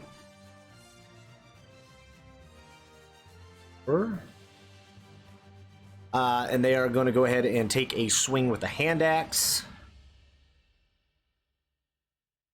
Does a 14 hit? No. Okay. So as they charge up at you, they swing the hand axe down hard, and it clangs off of your armor as they reel back for a second swing. That is worse than before. A 9, I imagine, doesn't hit. No. And how about for their last swing, a 17? Does that connect? No.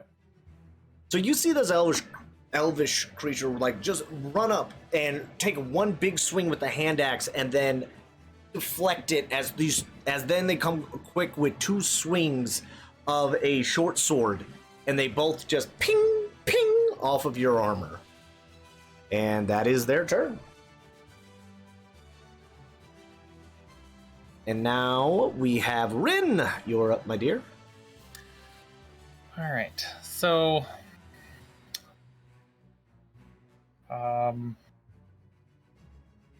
seeing these guys. Hold on. These guys. Would I perceive them as a bigger threat? So for you, I don't think you would, because it is just, for where you're sitting, you just see a mob of things. So from your vantage point, because you wouldn't be able, because you're 85, almost 100 feet away, so you wouldn't necessarily be able to hear them speaking Draconic. For all you know, they are running right alongside, and the kobolds might have just passed them up on accident, like not paying attention. They just look like more people in the crowd. Yeah, she would see that one, or they would see that one, but the other one in the back that their arrow was lined up with, they would not have they wouldn't necessarily be able to tell from that distance whether it was friend or foe. Okay. Alright, I want to go after that orange one, but I'm trying to get in a spot where I'm not going to put this guy in the line of fire near as much. I don't know how clear a shot I would have, so I'll probably just move to this corner over here a little bit more. Okay. So I would say because you have elevation, you do have an easier line of sight. However, it was still going to be a difficult shot to pull off. So they will get a...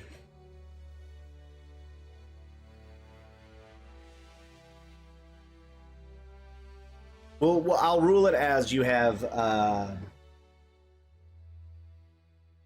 We'll just say it's now, because you have advantage on your shots at all?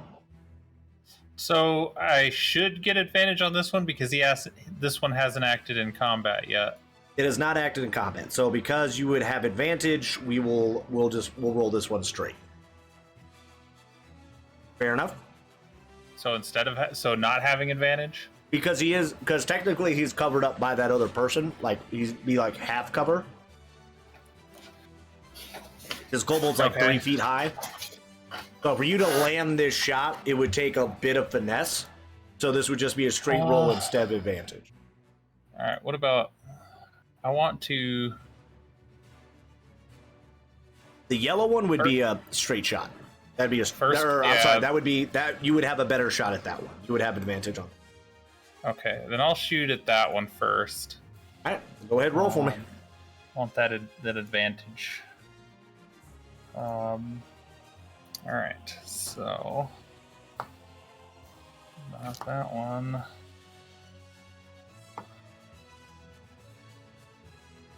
All right, so 23 to hit, I believe. Yeah, that'll hit. That'll hit. All right, and that would also give me sneak attack damage. Oh Lord. Could have made these guys beefier. Holy shit. All right, so let's see.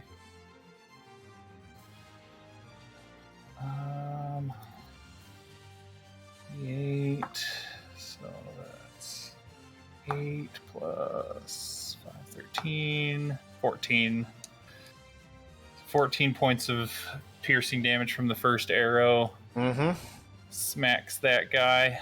Yeah, and that guy Yellow goes guy. down hard. Yellow guy is like mid-swing, about to take a crack at this red one, and you hit it clean in the chest, and before it can even strike, and it just hits the ground. Okay, and then the next one I'm going to go after is that one. Is which one, I'm sorry? The orange one. Okay, this will be a straight roll. Okay. Hell yeah, it's 27 to hit. Yeah, I think that'll do it too. I think that'll do it as well. Alright. That would be 11 damage. 11 damage. Okay. Mm-hmm. Hey, guess what? That one's dead That too.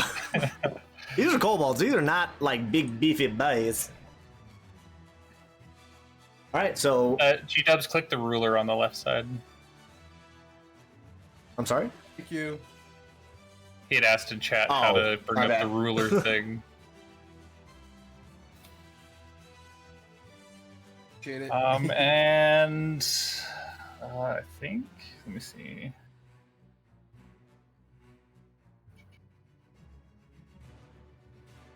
We got 2 screens. Everything. Yeah, you're all good. How's helping? Yeah, I think that's gonna be my turn right now. Okay. Next up in the order is Lilafer. Are up. Hello. DM, have I successfully collected all my things? By the time combat would have started, you would have gotten back out essentially on the front deck area with your things. So you're not actually inside, you are you're just outside. So you'd be like right about there. Gotcha. All right, thank you.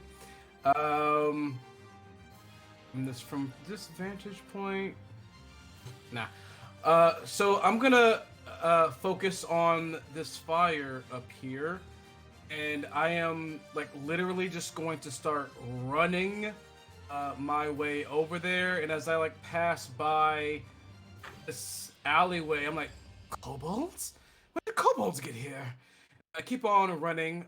Do I run into a crowd as I'm running towards this fire?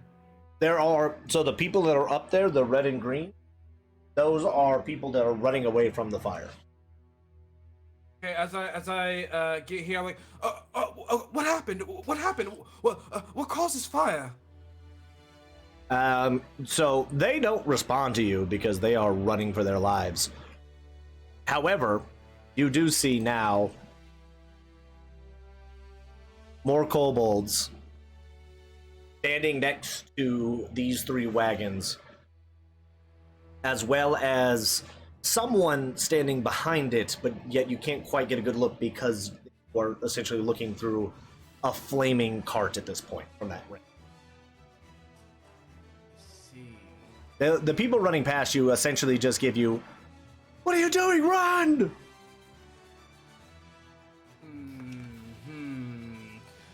Kobolds from there and kobolds from here. An interesting night. Let's see. From here, I went blah blah blah blah blah blah blah. 65 feet. I am going to I'm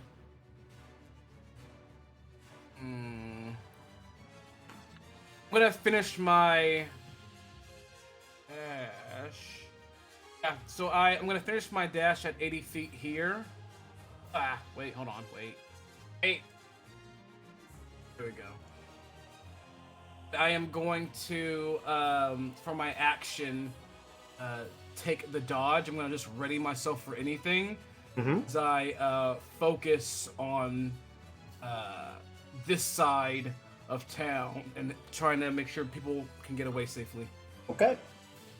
I'm gonna kind of really make myself known to this kobold and that mysterious person. Oh, hi, did you come for a party? Well, you're in luck. I'm here. You're welcome. End my turn there. Okay. All right. So, as you end your turn there, it is now the kobolds' turns. Which, let me go ahead and just mark these the ones dead on my sheet, because they big dead. Was orange and...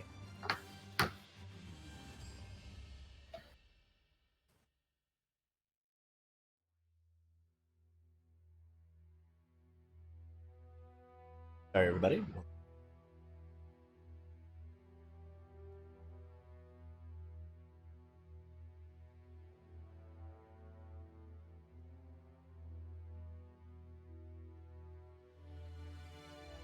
Properly? All right. So first up, we're gonna have Green here, who is going to run up over his dead buddy and make an attack. And because these are commoners, they don't really have armor on, unfortunately for them. So that dagger is going to hit with a 17. Rude. Yeah, it's not. I mean, they're not nice. Actually, I have double checks. Let me double check their nice stat.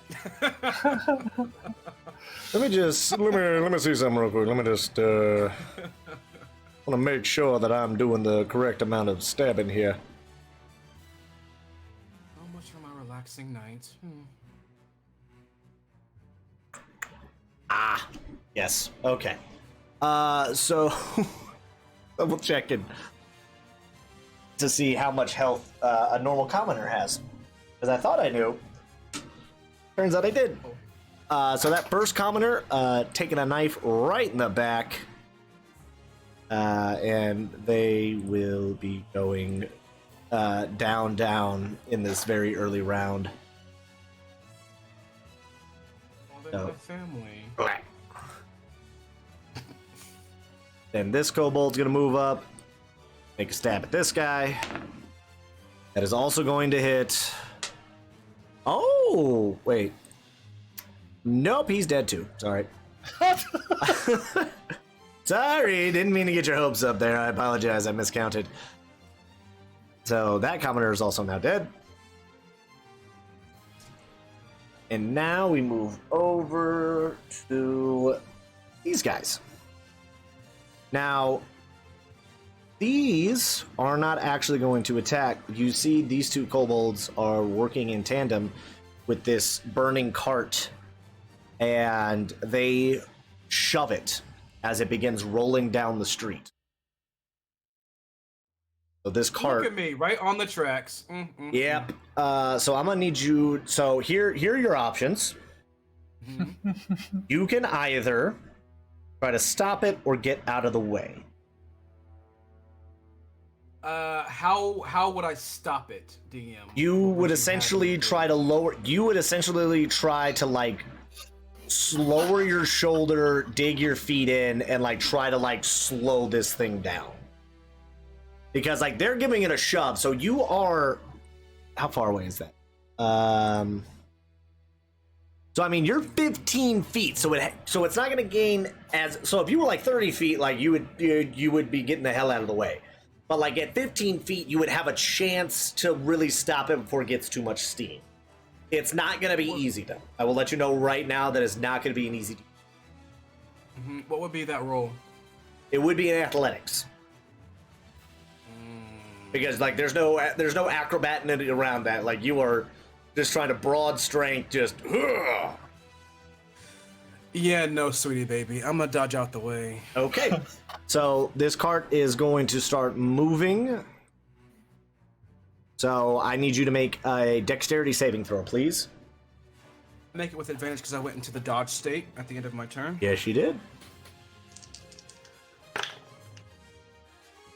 All right, so for my dex save, it's gonna be a total of blah, blah, blah, blah, blah. 24. 24, yeah, you make it out of the way, no problem. So as you're like, oh, you're here for a party, da da da. You then see, like, you look up and you're like, oh shit. As this thing is like, why is that cart getting closer? I didn't sign up for the fire show. So as it moves past you, go ahead and make me a perception check with disadvantage. Disadvantage, all right. Yep. Because you're essentially trying to get the hell out of the way, you're not really, like, staring at it.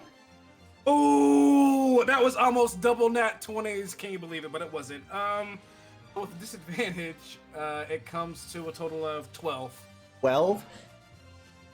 You see 12. It is on fire, and you see that there is something, and you see that there are things inside of it, but you cannot tell what they are. Oh shit! And so it is jogging. Oh, messed that up. Didn't mean to do that. Sorry, stream. Swap screens on you.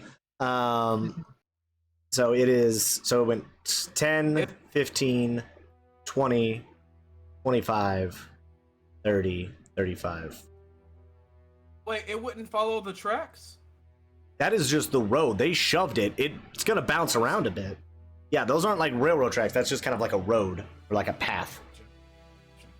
And it kind of goes down into that courtyard area. So it just kind of like hops the curb there essentially and is now rolling. Would you allow me to yell something as that I dodge out the way and it rolls past and I see all those things? If you do that, that would count as your reaction.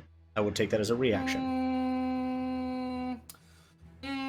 Yes. Okay. I'll take that reaction. Okay. As it rolls by and there's like that slow moment where I see the jiggling things inside or whatever, and it goes by like, heads up, possible bomb, as I dodge out the way. Okay. All right. So that is what those two do. That is their action. Both of them push that. And then you see out of the other two grab bottles and light them and begin throwing them onto the buildings. One's in front of me? What's up? One's in front of me?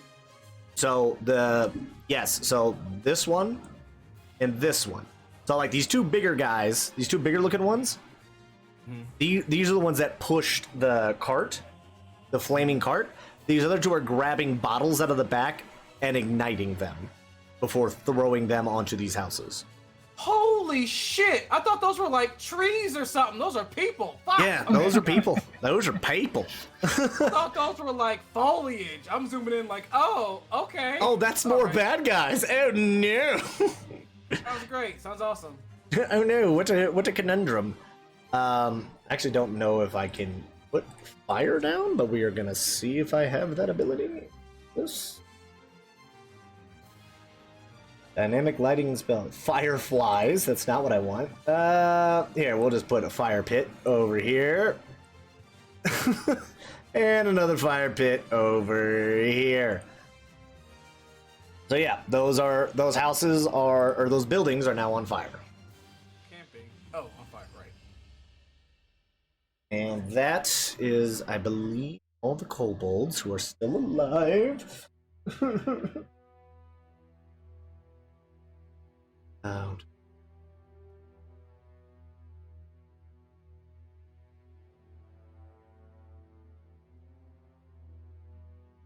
Yeah, alright, so that's all the kobolds. Next up,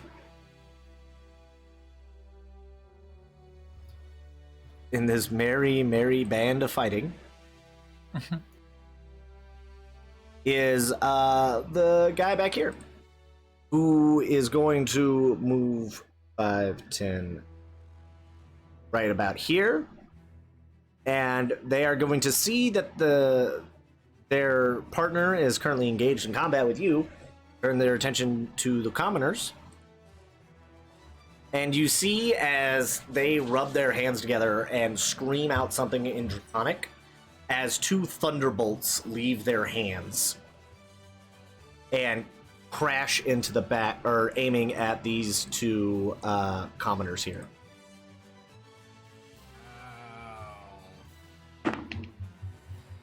The first one is going to be a 13 to hit.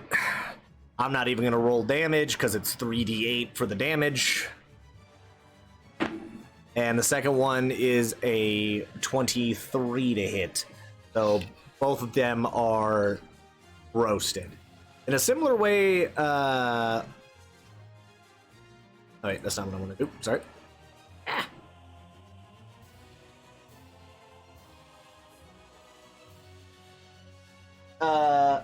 So Core, in a very similar fashion to how you kind of ran up and just like dropped two kobolds, you see to your left as this small gnomish man screams out in Draconic and shoots two commoners and as they drop dead in a very similar fashion to how you killed those.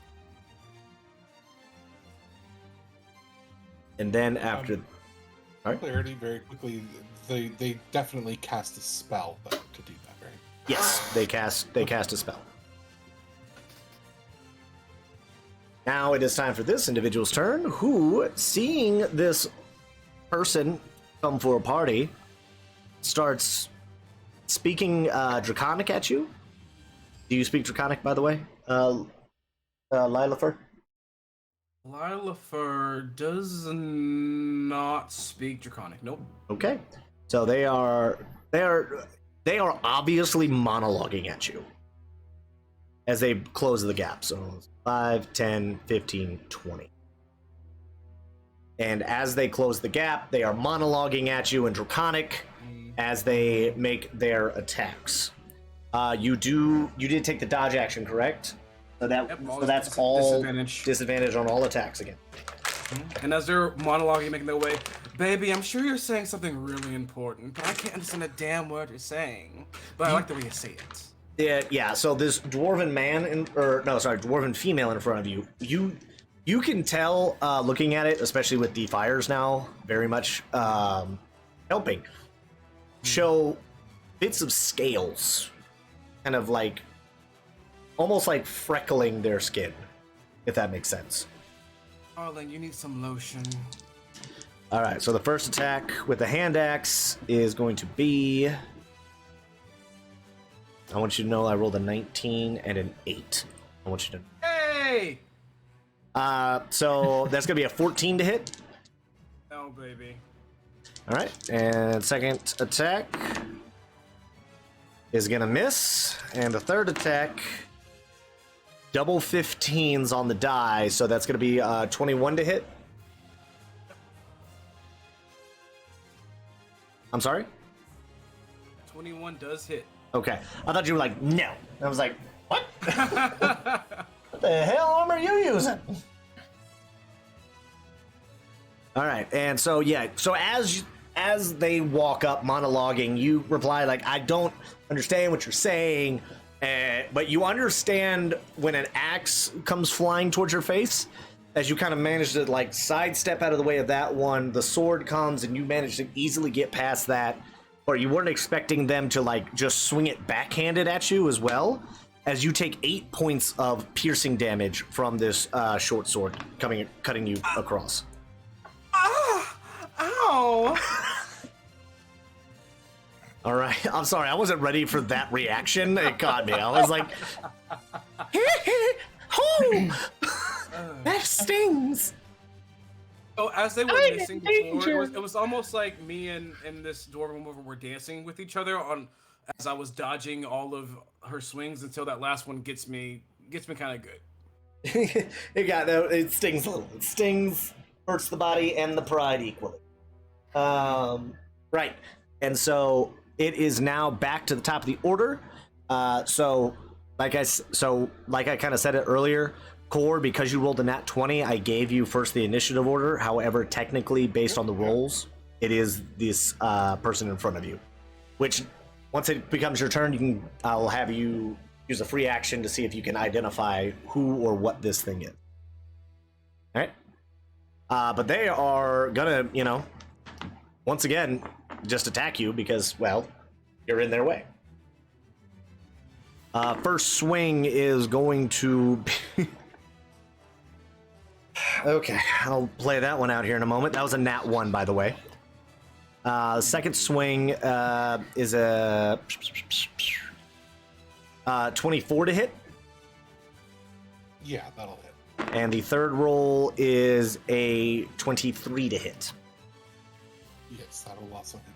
Okay, so we are gonna play this out. So as this elven, I think I said elven man, correct? Uh-huh. All right. As this elven man runs at you again, this time leading with the short swords, does two just like almost helicopter-like swings with it. Right? Just like weird, like Xbox button mashing nonsense. So much so that it catches you off guard, and which is why it cuts you twice, dealing 9 points of piercing damage on the first, and 6 points of piercing damage on the second. As he just like tornado spins, and then when he lands, he comes across with the axe to try to hit you a third time, and the axe flies from his hand and lodges itself into the structure next to you. This person can now no longer do 3 attacks per action. They are now down to 2 attacks per multi-action. Per multi-attack. So, yay you. 1 less attack you have to worry about. Mm-hmm. And now it is Core's turn.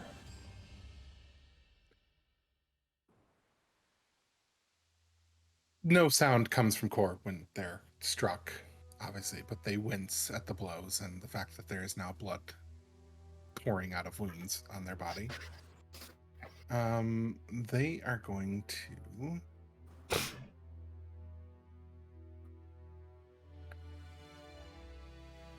Zoom in a bit more. taking a look at my options very quickly. Way our players at home, This- our people at home can support a little better.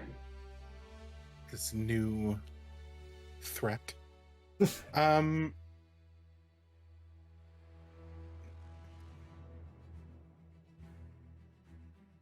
doesn't.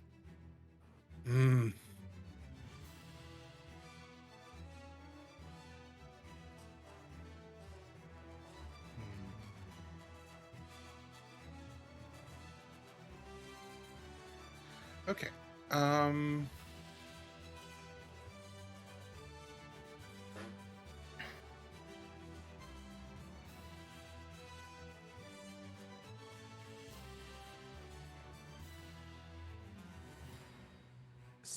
Despite the attacker that's directly in front of them, Core is going to step away. So I'll take an attack of opportunity from them. Okay. That is a 17 to hit. That'll miss. Okay. And they're going to move to this position, kind of over the top of that. Okay, yeah, let me move the dead body out of the way. And they are going to clap their hands together and then extend them outward.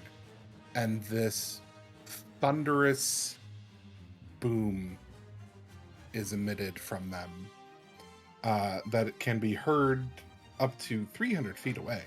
Okay. And all three of these characters, The purple, green, kobolds and the no, the mage. yeah, the gnome, yeah. Okay. They all need to make a Constitution saving throw. Saving throw. Okay, can do.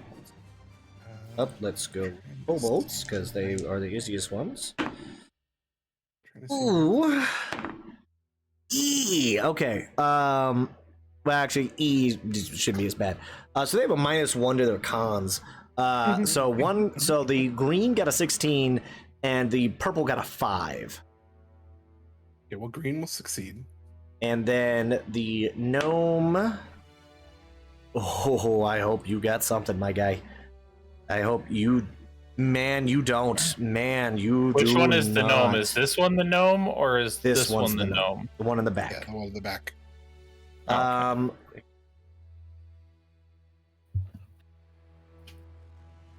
Okay. Yeah. The gnome the gnome fails as well.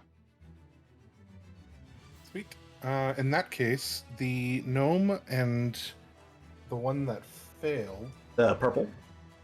purple, all the things I don't have in front of me, they will take a total of 14 points of thunder damage. 14. Goodness. Love this. And they are also thrown back 10 feet. We're back 10 feet. Okay. Well, the gnome, you see, like, they grit their teeth as they, like, slide back. They're kind of, like, covering their ears a little bit. The purple one, you see as you hit it, it, like, just ragdolls. Being sent flying backwards, not able to try to stop itself as it hits the ground and rolls dead. The green one does take half damage, so 7 points. 7 points. So the green one, though it doesn't get fly thrown back, it just kind of like crumples to the ground. It's bleeding from its ears and Yeah, then just collapses. fucking goes down. So that's my action and my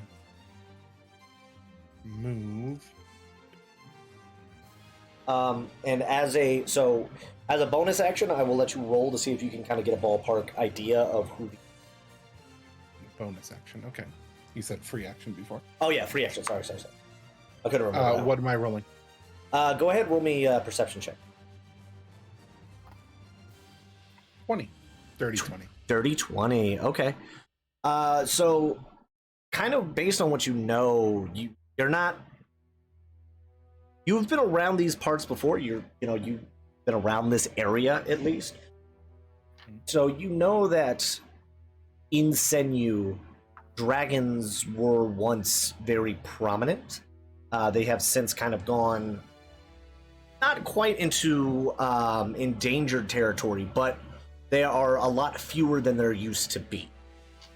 And there are stories of people that were deemed worthy in the dragon's eyes as being their essentially being their companions. So they would have people that would speak for the dragon, champions, there would be healers for the dragon, all of these different types.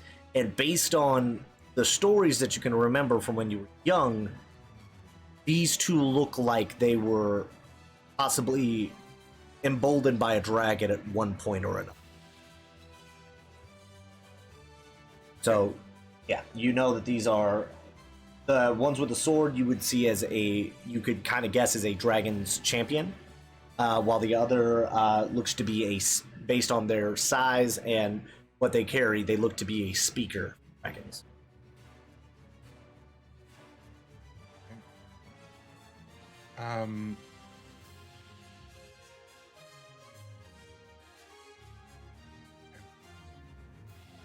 That was so. Steve, you still have the bonus action? Yeah, I'm debating. Yeah. They will disappear and reappear here, Okay. and that will end their turn. All right. Next up in the batting order, coming in from all the way at the top, Rin, you're up. All right. So let me make sure So you let loose those 2 arrows, and then after letting loose those 2 arrows, you heard Lillifer yell something to the extent of, "Look out! Look out! There's a cart!" And as you glance, you see what was causing that fire initially is now rolling towards you, or at least rolling near you. yeah, it's like heading towards the porch of this building that I'm on top of. Yeah. Yes. Okay. I don't think there's anything I can do to stop that.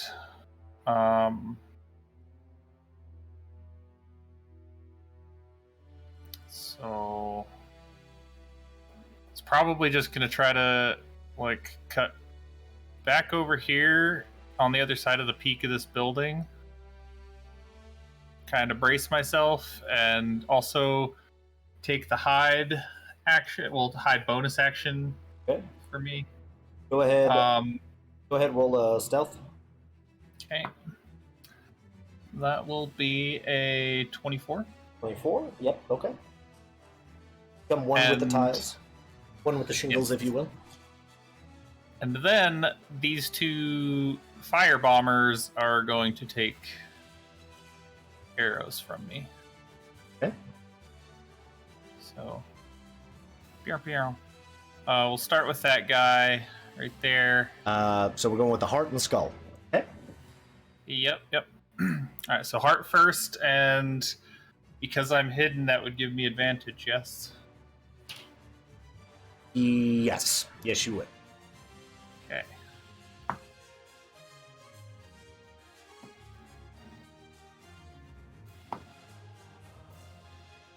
Good thing. 7 and a 1, and then I get to, if I have advantage, I think that is the Elven Accuracy. Whenever I have an advantage on an attack roll, using my Dex modifier, I can re-roll one of the dice once, so that put me at a dirty 20 to hit. All right. Hold on one moment. Let me just make sure I'm understanding this.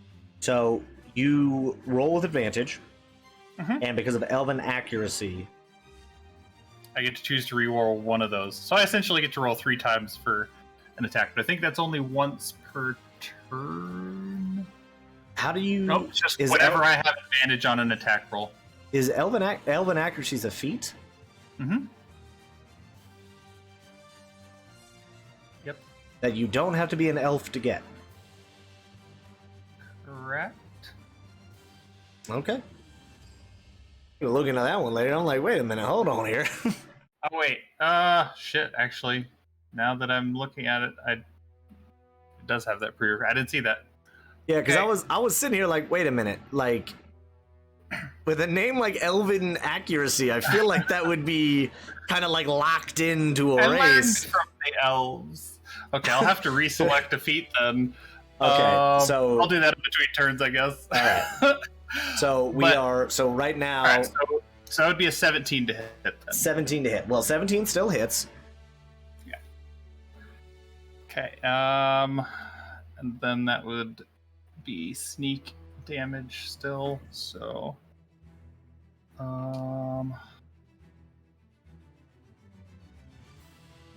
1d8. So We'll get all the cool suits. Let's get some of them. how's that attitude? All right. 10 plus the sneak attack. They're dead. They're dead. Once again, you're shooting, 21 you're damage? shooting a kobold. Yeah. So actually, with a 21, here's what I'll do. They lob off one Molotov, and as they reach for the second one and they light it, they go to throw it, and you shoot the bottle pretty much out of their hand. As the arrow is through their hand, and the liquid wrenches them as they begin lit on fire. They are now dead. Burning pile of burning. Good. And now for the next Spell one, yes. target. Yes. I ran out of colors. Like D20 dimension or D20 only gives me so many. Oh, that's Roll good. 20. Okay. All right, that's a 28 to hit. 28. Yeah, I'll say that hits. All right.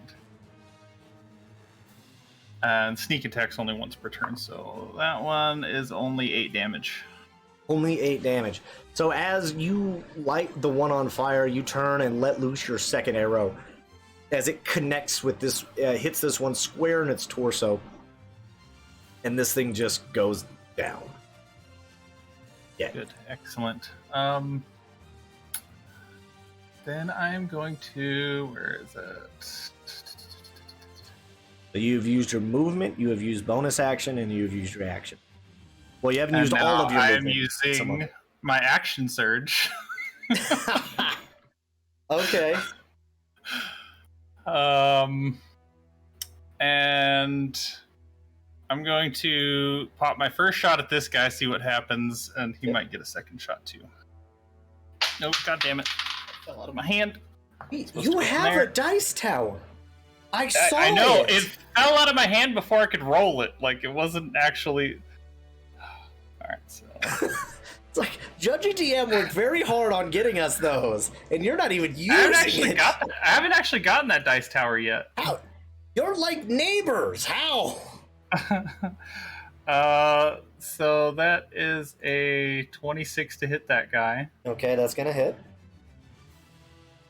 Alright. That is 10 damage. Okay. They're dead, just in case you were wondering. Okay.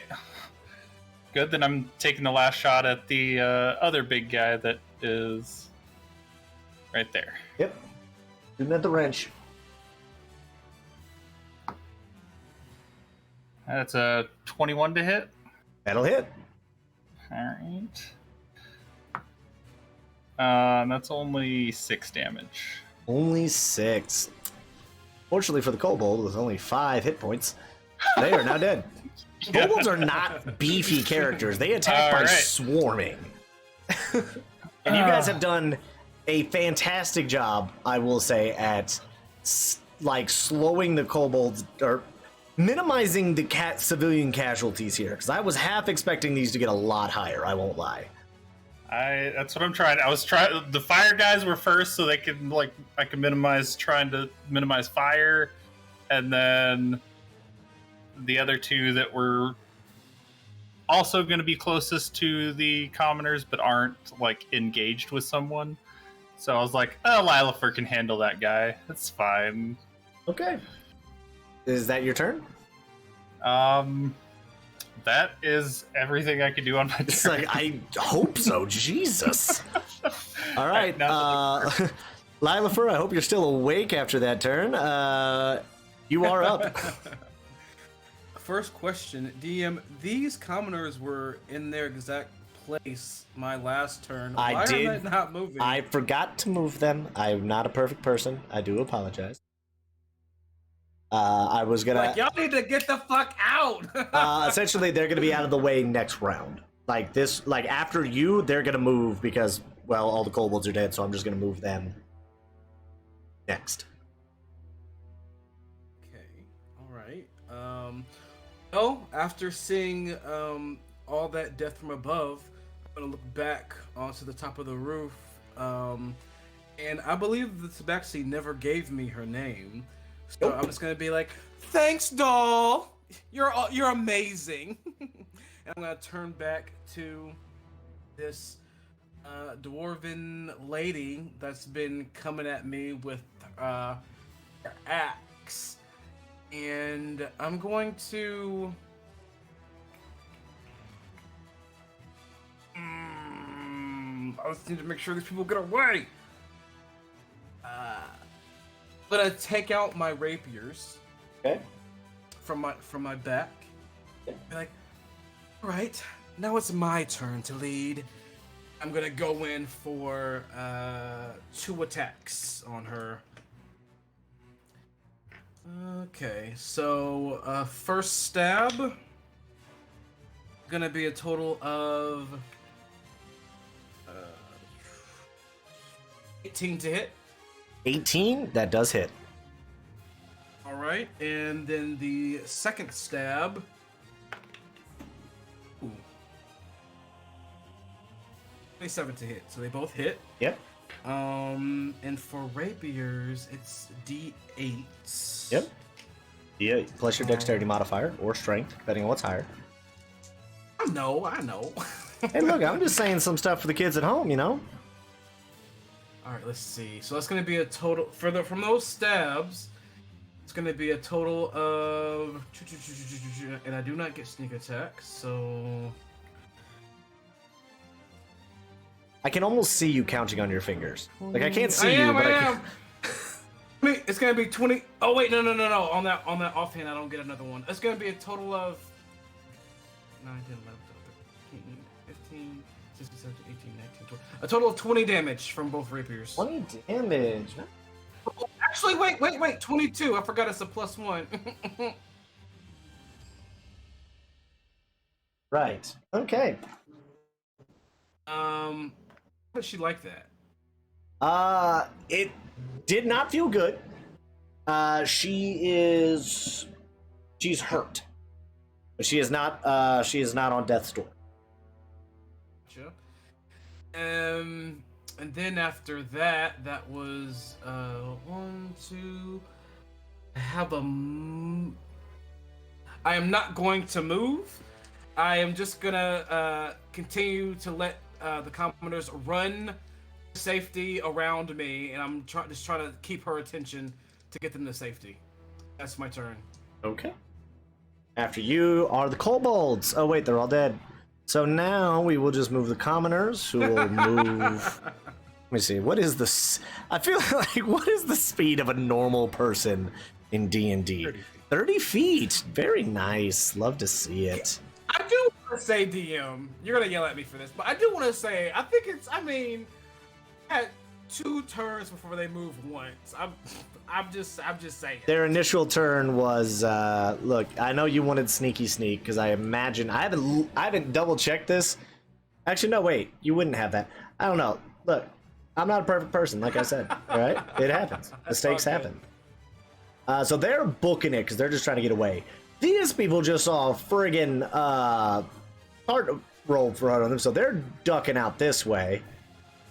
They are hitting this near alley as well. And these guys are just they're just screwed. So one gonna book it this way and try to duck into there. The other one's running down this alley. And that is gonna be their turns. Now here is where the fun starts. So right now, this cart right here that is burning, currently has some things jiggling in the back of it, is dangerous. Yeah, it is. So we are gonna go to the new and improved Tower of Terror. Ooh. I love it. Okay, so now how the Tower of Terror works is I roll a d20, and this is where we do some of the bigger, more crucial rolls. Now, what I will say is, right now, this thing is moving. It has got a lot of speed. It was going downhill. It is now about to smash into essentially this deck. What is going to happen is, I'm going to roll 2 d20s. The first one is going to see whether or not the cart stays together when it impacts.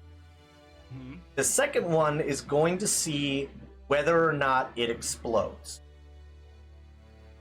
Gotcha. So, for the first one, we're going above a 10. 11 and higher, it holds together. The second roll, 10 or lower, and it explodes. Come on, 11 or higher. Let's go. Let's go. All right, sports fans. All right, I can't have my headphones on while I do this. So, we are. Let's get to rolling, shall we, sports fans? Let's go. Let's go. High All rolls. right. High rolls. So- I'm trying to save these people. Let's go ahead. We're gonna go with this one. This is the die. We just want a high roll on the first one. So you're hoping for an 11 or higher here. And the first roll out of the Tower of Terror is Come on, come on, come on. a 5. That is a 5 on the die. Can you guys read that? No, too much light. Sorry, I realized I didn't have my headphones in. Can you guys read that? Yeah, too much light. Too much light. Too much light. We The can't glare. believe that that's a 5. We think you should read it. Yeah. I'm gonna use my Oh, I there can it use is. my inspo to make you reroll it, maybe. I think you need to re-roll that. Is somebody using their Or my inspiration to luck. make me re-roll it? Rather luck. Are you Yeah, luck? sure. I'll You sure? You sure you want to burn your luck right now? Do it. He's just trying to scare you. Do it, do it, do it, do no, it. no. No, I'm not gonna use it on this one. Okay. So as this thing is careening down the hill, it slams into this. I'm gonna hide it real quick. Hide this real quick. Maybe, if I can. There we go. Slams into it. And now we are just gonna do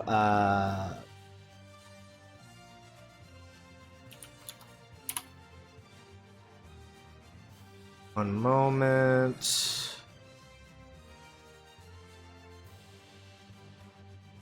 So now this box is now littered roughly, trying to get a ballpark.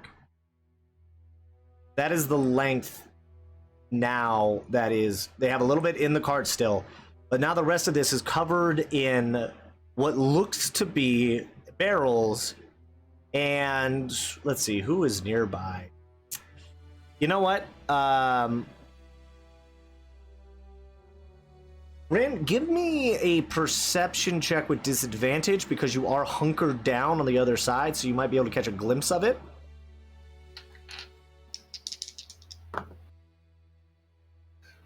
Okay. That is a 13. 13. You cannot make out what is also mixed in with those barrels. Now, it's time for the other roll to see if whatever is on the ground here explodes. Now you guys are hoping. What are you hoping for? Let's see who's paying attention. For a low roll. You're hoping for a low roll. 11 or higher, and this explodes. Or wait, no, correction, the other way around. No. Yeah, this one you want a low roll. The other one you wanted high, this one you want low. All right, come on, 10 or lower. Let's go, let's go, let's go. All right, Don't explode. and the Don't roll. explode. This nice red one here. Don't explode. Yay! Woo-hoo! That is a 2 on the die. Nothing happens. So so everything kind of like rolls out of it, but nothing happens. Excellent. Perfectly planned. The Tower of Terror survived. Now, see, I could use my luck to re-roll that. You don't want to do that though. I mean, I kind of want to. I mean, you guys did murder all my kobolds. I didn't. I mean, I that was is an just- option for you to I was use just that, but- distracting. I was just being distracted. What have? Wait, you have a like? I a have luck point? and inspo from Purple Tina. Of course, it's purple, Tina. For the uninitiated, Purple Tina loves helping out the DM. And She's an agent of chaos. She is an agent. Why, the Queen Corby just came out with some new merch ideas, and one of them is choose chaos. And I feel like we should choose chaos, and I'm going to use my luck point to re-roll whether or not these explode. All right, let's have it. 10 or lower, 10 or lower. Let's go, let's go, let's go. All right, so this one obviously is a bad die, so we're going to get rid of that. Let's go ahead. We'll go with this one. It's like nice black, not ominous at all. All right. You guys are hoping for a 10 or lower. And the roll is... Oh my god. Shit. Wow. Yeah, I'm gonna use my luck point on that one. I can't make this up. I can't make this up. You want me to Reroll that shit. You're burning your luck on that one? Yup. I, as the DM, reserve the right to ignore lucks because we can't double luck. Because otherwise I'll just be luck rolling all day. So unfortunately, I'm going to roll this. I just want to see Liv get mad as hell. Like, You bitch. we are actually going to have to instate a rule like you can't double luck. Like, you can only burn a luck at one time. Otherwise, this could go back and forth, especially when it's PvP. I mean, not really, because like there's not going to be that many out there. Well, true. What I mean is, like, if it's as far as, like, if a player tries to do something, they use a luck roll, they pass it, and there's like, no, roll it again. It's like, okay. Yeah, I could see the same person, like, luck rolling again. I mean, if you have the lucky feat and you use one from chat, I think that might be okay for those two, but, like, not keeping on doing it. We had that in... All right. What was the... So for the third roll, once again, you guys are aiming. You know what? Do you want me to pick a new die, or would you like me to use that one again? Pick a new one. Okay. Let's go. All right, I'll use this. What's the pink and fluffy one? We'll get this one out of here. This one's a good die, so let's go. But here we go. Nice little one right here. Go before a 10 or lower. Let's go. Ooh, not a damn nat it. 20. Not a nat 20. But it is a 15. So with a 15 on the die, At least it's not like crit or... Oh, that crit was gonna be so delicious. It was just like, you know what I mean? Like, you don't get 80-foot fireball. Oh, it's just like Gross. double the damage on stuff, and it's just like, oh my goodness. You know what I mean? But you had to ruin my fun. But that's okay. That is okay. Ooh, let's see here. I mean, you're still blowing shit up, so... Oh, yeah. I don't think I entirely ruined your fun. True. So, here's what I'm going to do. I'm going to roll a d10, and that will determine how many bundles of this there are. So, we're going to go back to the table. Now, just in case anybody's unaware, a 0 is a 10. It does not count as 0 bundles. There are 4. There are 4 bundles.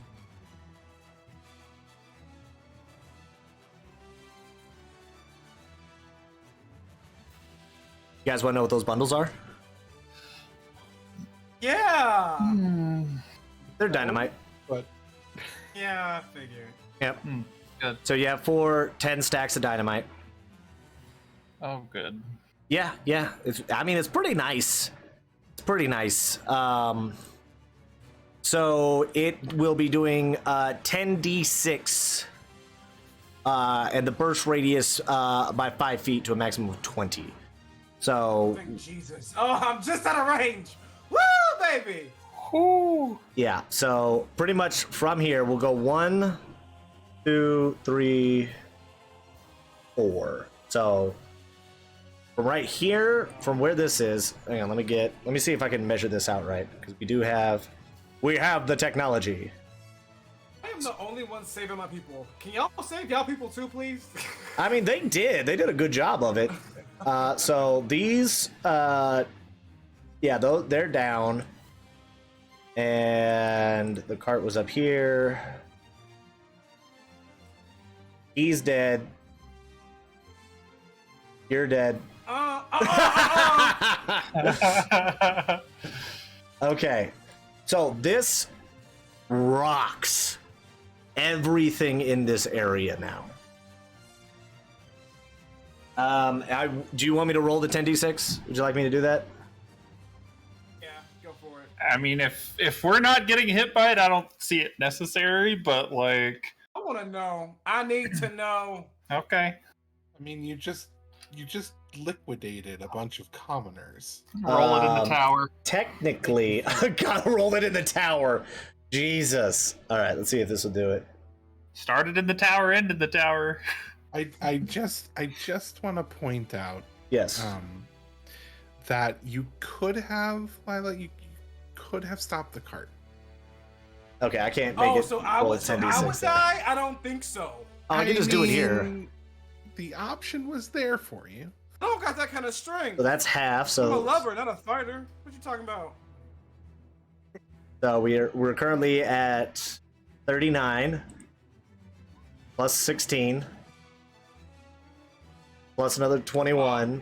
These are all fives, by the way. These aren't 10. So the first one was 39 damage. The second explosion was 38 damage. The third explosion, Everything dies. third explosion, 32 damage, and the last explosion that you failed to stop was a 31. So yeah, everything in this area, everybody dead, everybody hurt, everybody. I feel. Remember how I just complimented you guys on like how you were able to mitigate the amount of deaths? I feel. Hey, the look, heat they on my ran ass. towards the flaming cart Well, spot. these guys That's were trying their to own run damn away fault. from the stabbies, and these guys were trying to run away from the fire. These ones made the right choice. This poor son of a bitch chose wrong.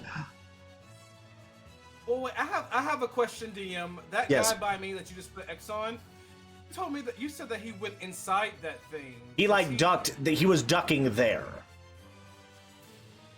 If that's what you're, are you trying to like get some dignity? Like I didn't lose anybody. I'm just saying. I thought he went. You were inside. trying to have some moral high ground there. I know what you're doing. Not to mention the fact that you didn't lose anybody there the last round is because I killed 4 of those bastards up there. Yeah, she did. She did kind of. Oh. She did. Her back is hurting from the sniping. Like, I've cleared 6 of these bastards already. Okay. Actually, All right. No, I'm kidding. Surely.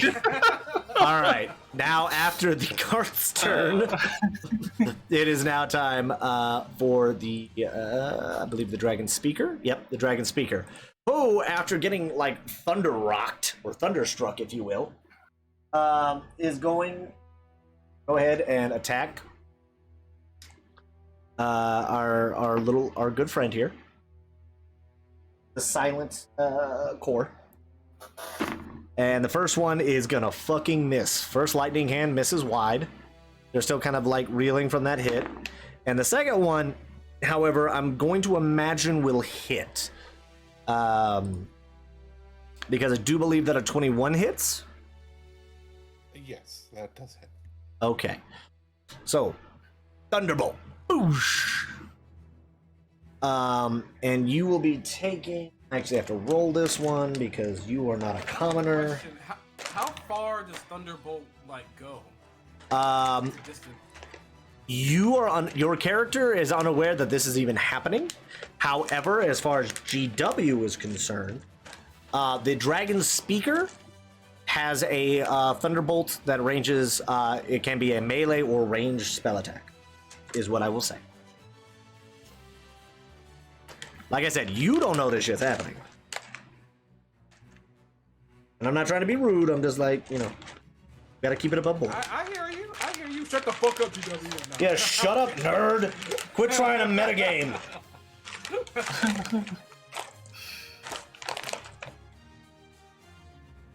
Over here looking it up in the book. Actually, he can only do, like, really? I'm not. Last I checked, there's a used to homebrew serve world, and I say that they get 6 attacks per action. What's up?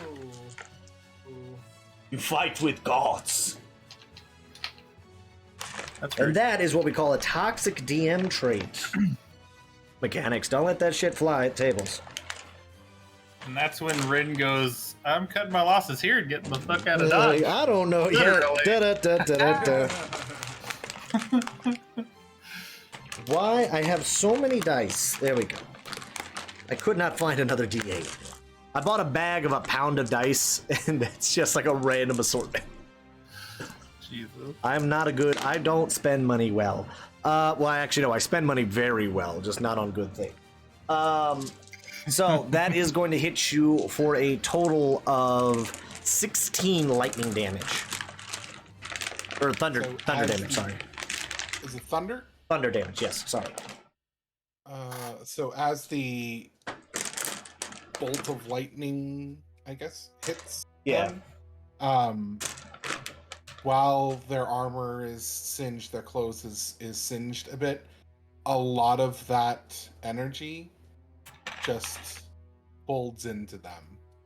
And you can see like their palms start to crackle with electricity. Oh, we just Avengers won this thing, didn't we? When Thor hits hits Iron Man with a little juice, and it's like batteries at 400%. Huh. It is a reaction. Ah, But yes. it's like I didn't know you could do that. Uh-oh. Well, it's like I thought. I would like to not use that damage. Okay. All right, so that is going to be the Dragon's Speaker's turn, because they're going to hold their ground there. I do not believe they have a bonus action worth anything. No, they don't. So next up is going to be the one in front of you, which I won't lie, I forgot about a reaction they had, but that's on me. Once again, oops-a-daisy, I'm not a perfect person. So they're going to take some swings at you. Ooh, at who? At you there, Lilithor. Okay. Because you said you, and I didn't know. Like, Sorry. what you were talking Well, you were the one who was critiquing me on like, well, they didn't move last time, DM. They weren't moving. Sassy pants. All right. So the first swing with the hand axe. G-Dub, I'm not lying to you. I rolled a nat 20. I know it. I know that sounds like some stuff I would make up, but I promise it's not. So the first one's a nat 20 for yeah. The second one with short sword is going to miss, and the third one and the other short sword that is going to be an 18 to hit. Just gets through, yes. Okay. So the hand axe is going to be okay. That's not too terribly bad. So you're going to be taking 14 points of slashing damage from the hand axe, and then the short sword is going to hit you for 9 points. All right, I'm gonna uncanny dodge that 14 points of damage to take it down to 7, Okay. and I will take that 7 and 9 damage. Okay. Honey, I like it rough, but not that rough. She just keeps she kind of gives you a weird look. After the explosion goes off, you see in the flash of the explosion, her face light up, like smiling from ear to ear. Noted. And that is going to be her turn. And now it is back to the top of the order with the other dragon chosen. They are going to see that you have decided to not leave their little merry dance. And Which one is it? This one or this one? This one. This one is so the back one is the dragon speaker. This one is the dragon chosen. Okay. I am gonna roll something real quick on the tower so you guys can watch it. Can you tell us what it is, though? Okay. Odd number. So it is going to, since you left and it is now looking like the speaker has you, well, ready to fight you. They are going to slip away and start chasing down these other commoners that did not get hit by the explosion. Wow. 30. Wow. And turns out I am mistaken. The Dragon Chosen, their hand axe will, as written down, the hand axe magically returns the Chosen's hand immediately after a ranged attack. So that nat one where it landed in the wall, it is now back in their hand magically. That one, when it landed in the wall, was a melee attack and not a ranged attack. True. So they're going to use their action to call that hand axe back into their hand. Nice. Now they are fully back up. And now it is Cora's turn.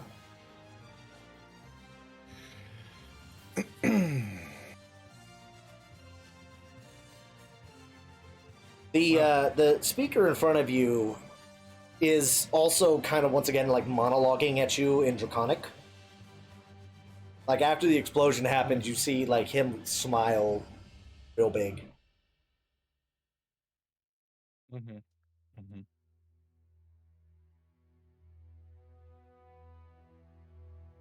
Mm-hmm. Core will step up to the speaker. How injured are they from the thunder wave that hit them? The speaker is... He's looking hurt, but he is far from death's door.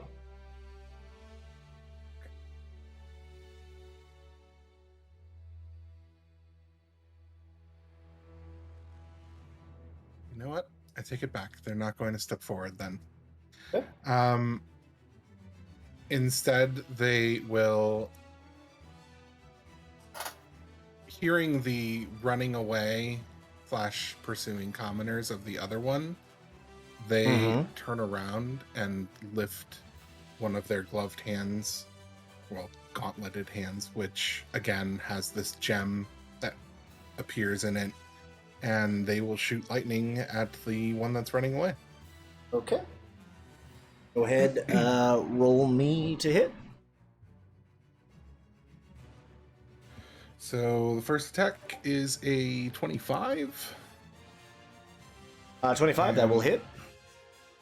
The second attack is a 13. 13 will not hit. All right. One hit. And that will deal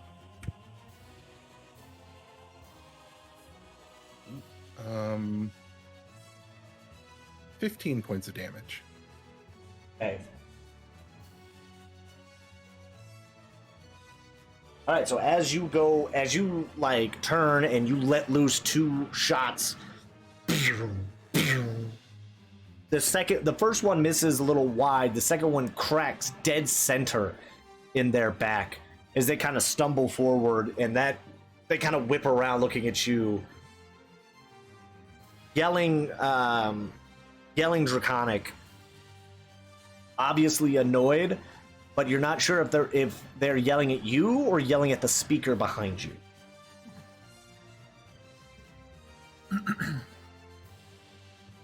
All right, would you like to do anything else? Yeah, they will rush at them. Ooh. Okay. They get to here and then they disappear and reappear here. Ah, sneaky, sneaky. And that will end my turn. Okay. Damn it. Next up. Oh,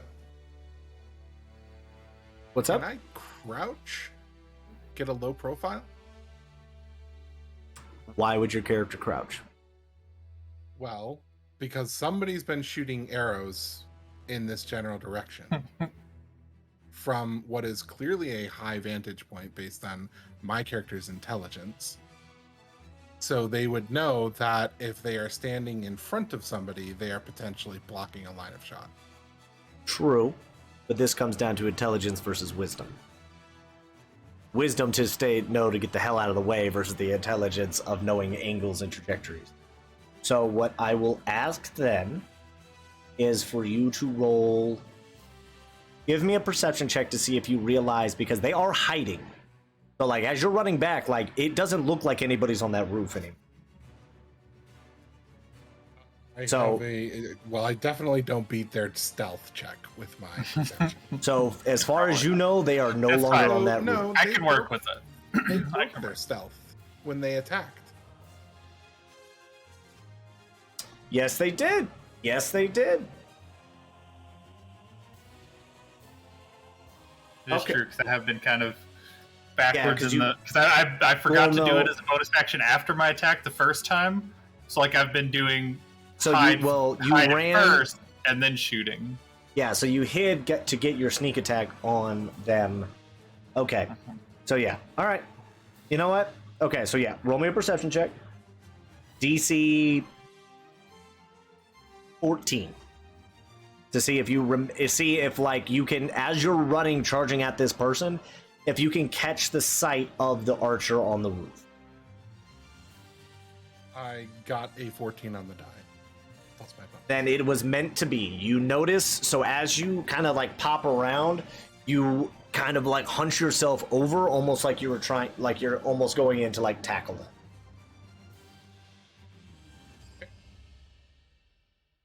Perfect. That's what I mean about like you gotta, if you can make it make sense. If we can make it make sense, then I'm good with it. But like just dropping down for the sake of being like, because the player knows is different than what the character knows. But Oh, sure, absolutely. okay, so Ren, And I'm going you're up. to stay right there.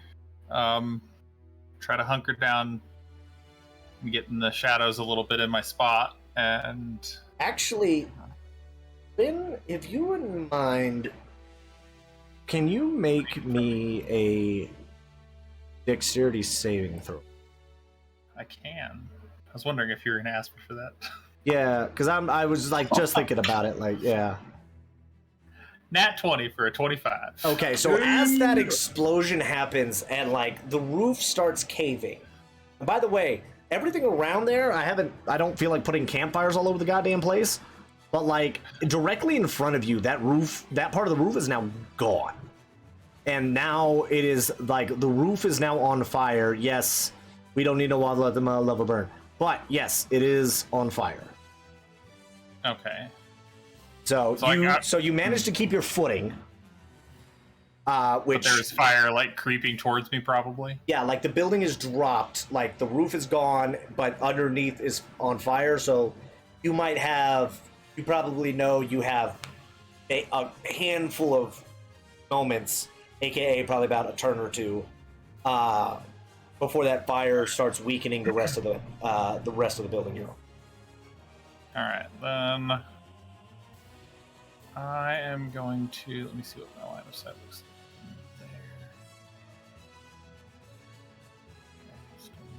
That one, that's better anyway.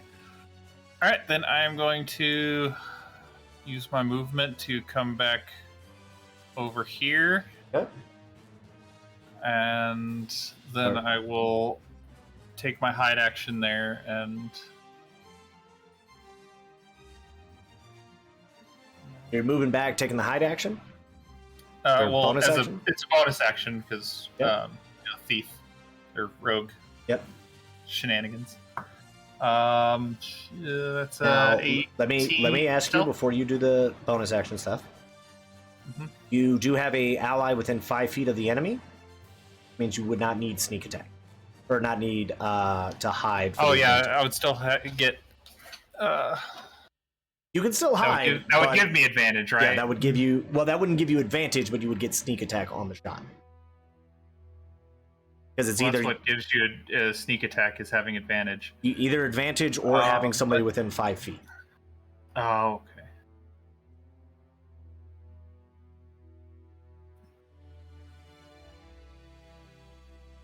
Where is that?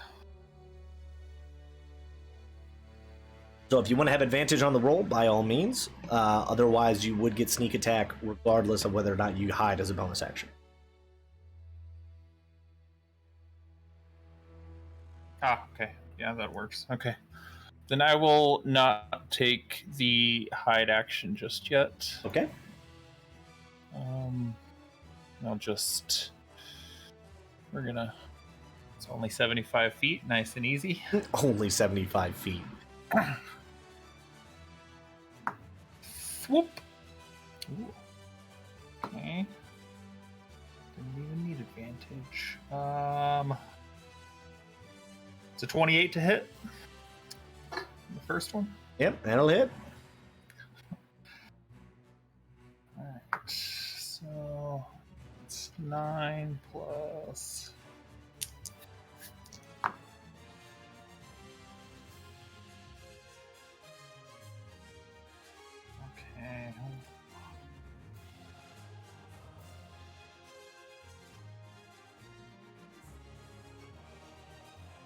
This combat brought to you by Epidemic Sounds. I'm gonna use my once per turn to reroll that damage. That's perfect. So that's 20 damage Okay. from the first shot.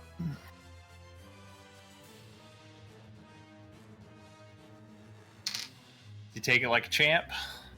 They're still standing. Okay, second shot. I don't get sneak attack on this one though. Yeah. No, you do not. Right. And you didn't hide, so you're not getting advantage on the effect. Nope. Nope. Okay, just making sure. Dirty 20. Dirty 20 will hit. Okay, and this is just my weapon damage. That's 12. Yes, 12. 7 on the die plus 5. Okay. 12 points of damage.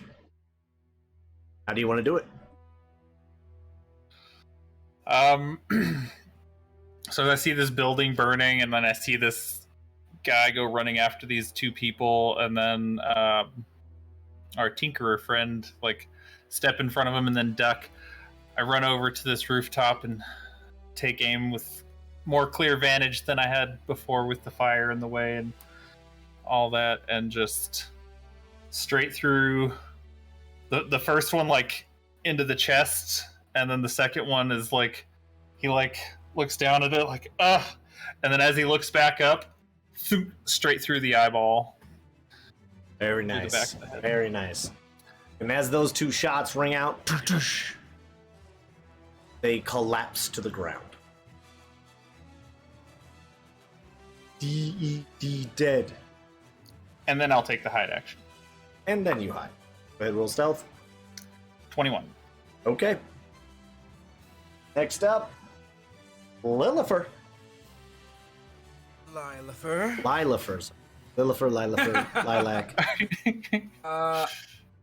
As I continue to have this this dance with this oh so angry dwarf dragon lady, Continue to dance with the devil in the pale moonlight, yes.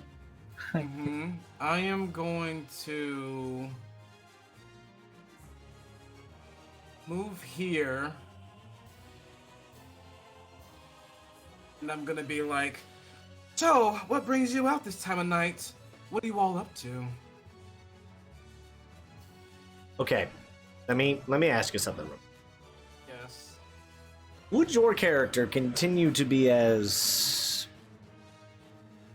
let's say, easy breezy, beautiful cover girl after a giant explosion just went off behind them? Oh. Or one, would they take it there's- slightly more seriously? And this is not me. This is me legitimately asking, what would Lilifer be doing here? Lilifer knows that there is absolutely nothing they can do about that explosion on the fire or the potential dead within. Nothing they can do. They know that people are still running away into alleyways even to get away from this person who I'm going head to head with, who I shouldn't be. It's not my strong suit, but I'm literally doing it so they can get away. 3, I want to keep their attention on me and get any information I can if possible. So Okay. yes, Lilifer would be, so what brings you out? What are you up to? They reply back in Draconic. Damn it. Okay. Had to try. Like, that's why I was like, you're trying to chat them up. They have said nothing but Draconic this entire time. Right, I'm going in with my 2 rapiers. As I move around, I want to keep their attention on me because I know I have a friend on the roof who's sniping. I moved around so they can get a better shot at this person, and I'm going in with my rapier. Okay, go ahead and roll for me. Okay, that's gonna be a total of. Let's see, where are you? Actions. Attack. It's 9. That's gonna be a total of 19 to hit. 19 will hit. Okay, and so we're gonna do this. Oh, sweet. It's gonna be 8, 9, 10, 11, 12, 13, 14. 14 points of piercing damage, magical piercing damage. Okay. So as they are hit by this, the thing that they're going to take their reaction, which will then you can make a biting rebuke immediately after the chosen takes damage from a creature within 5 feet of it. It can make a short sword attack with advantage against that creature. Okay. So they will be taking attack with advantage at you. For it. Okay. And that is going to be a 21 to hit. I'm going to use my luck to make you reroll that, please. Okay.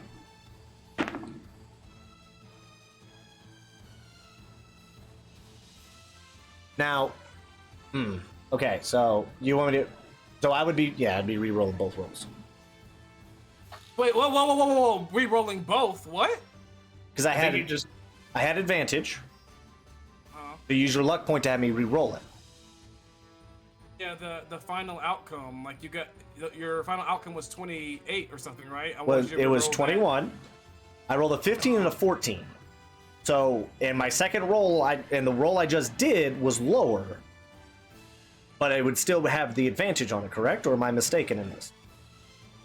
Or you just re-rolled the higher one. I think that's... I'm used to it being a little bit different, but on your call, I won't use my luck. I'll save it. Well, no, because what I'll do is I'll re-roll both of the advantage rolls. Because right now, this first one's a 16, because I rolled a 10. But because of the 14 in that other one, I would still hit you with a 20. So, unless the 16... Well, let me roll this other one, and we'll see what pops up. Okay, so that was that was an 18 for a 24. So you get hit either way we rule that one, I guess. But if you don't want to, if you want to save your luck, we can do that. If I'm mistaken on that, then I am mistaken, and I apologize for hurting your poor play. I don't know that I've seen it come up on an advantage roll. So. Yeah, no, most of the time it's, other stuff, but I get it. I feel you. And that is going to be a whopping 6 points of piercing damage. Okay. Other D. Yeah. Got it left in on the tower. Alright. So that was your first attack. Were you lining up another?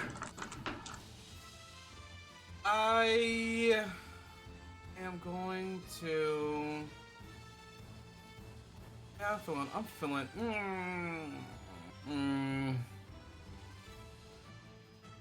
I will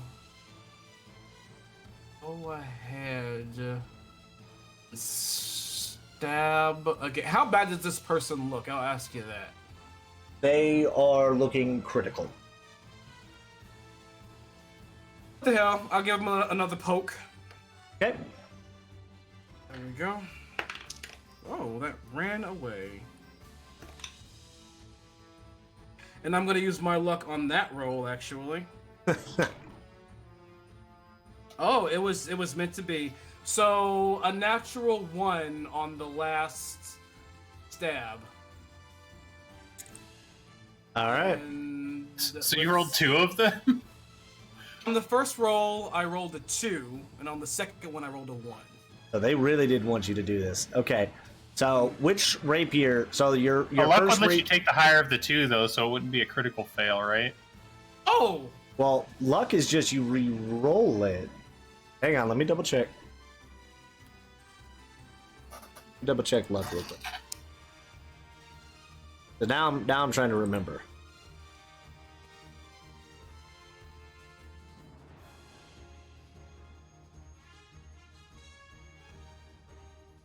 You can spend 1 luck point with your attack roll. You roll a d20 and then choose whether the attack uses the attacker's roll or your. Okay, well that's different.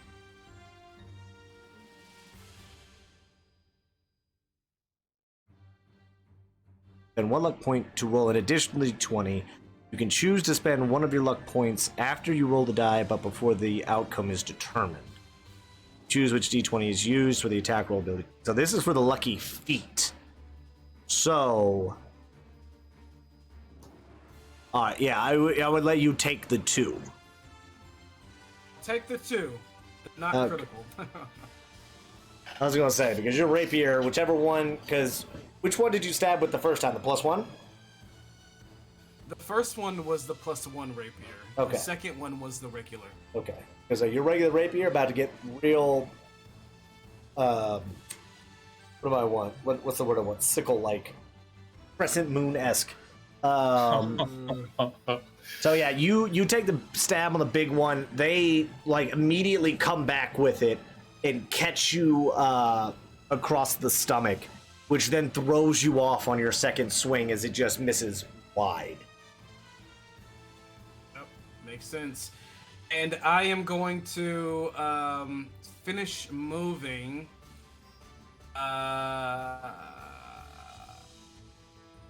Yeah, this is it. I'm not gonna move from here. I like where I am right now, and Okay. that is my turn. All right. So after you are the dead kobolds.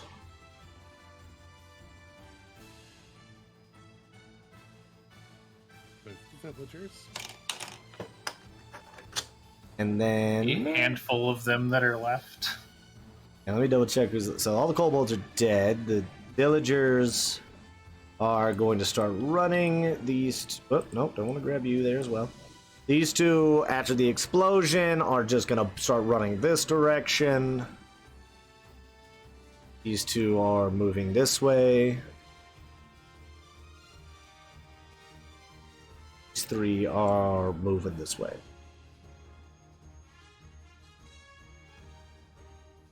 All right. That is the handful of villagers, and next up is Dragon Speaker. Now, the Dragon Speaker. Which one is the dragon speaker again? The one way over here in the corner. The other day. So alright, so here's what we'll do. Because the Dragon Speaker has been seeing a lot of shit, and it just saw one of their bodyguards die, as well as most of their kobolds. So we're gonna see whether or not this guy wants to hang around. So I'm gonna roll a d20. Odds he leaves, evens he stays. Get the tower up on the stream for everybody to see. Let's see if he stays or if he goes.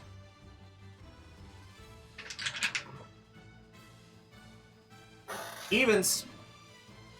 That is a 10 on the die, so he's staying. Excellent. So what they are going to do then is...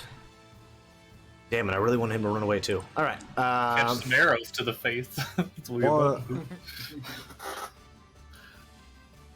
1, 2, 3, 6. And they are going to cast...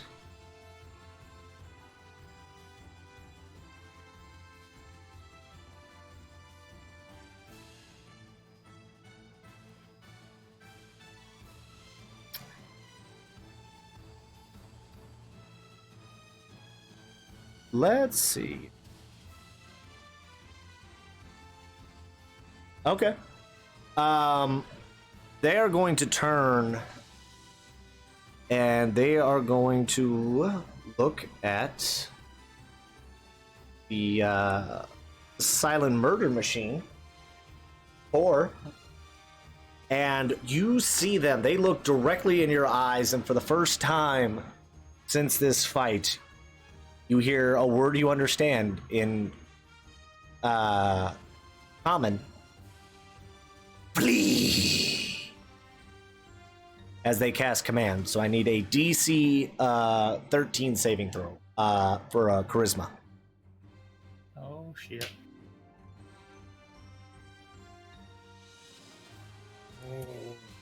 Oh, fine. Charisma? Yep.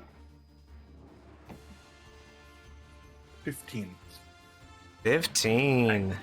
All right. So as he yells, "Flee!"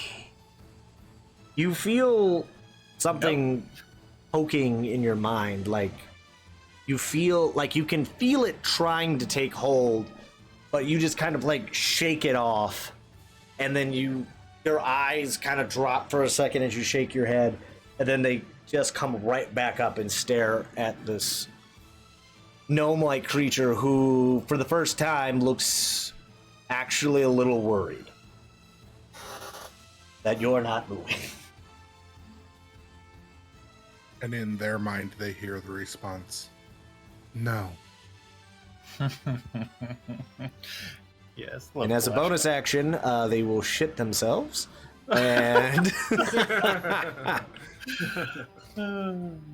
okay, so now it is going back to this lovely chap, who is going to once again take some swings at their favorite dance partner right now.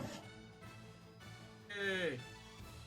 So first roll, gonna be a 15 to hit. No. The hand axe misses. The second one is going to be a dirty 20 to hit with a short sword. And the third swing is going to be an 18 with the short sword. Yes. All right. You will be taking 17 points of piercing damage as you kind of like, as they're just shouting at you in Draconic. But you can tell now they're like almost gloating in a way as they just are swinging wildly. Like they just don't have a care in the world. I'm gonna uncanny dodge that to take it down to 8. Well, it was, do you have both damages or just one? Just one. What was the highest? The highest would have been 9. So it was a 9 and an 8. 9 and an 8. So I'll uncanny dodge that 9 and take it down to a 4. Yep, we round down. So you take 8 points so of I'll take piercing. 12. Okay. Or, 12. yeah, sorry. 12. Yeah. Brain broke for a moment. Sorry. Yeah, you take 12 All points right. of piercing damage. Gotcha. How are you looking there, friend? Not great. If I'm being honest, not great. Would not recommend. Bad diet. Don't do it.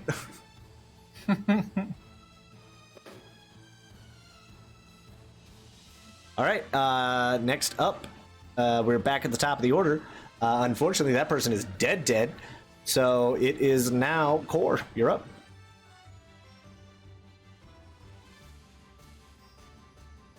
Okay.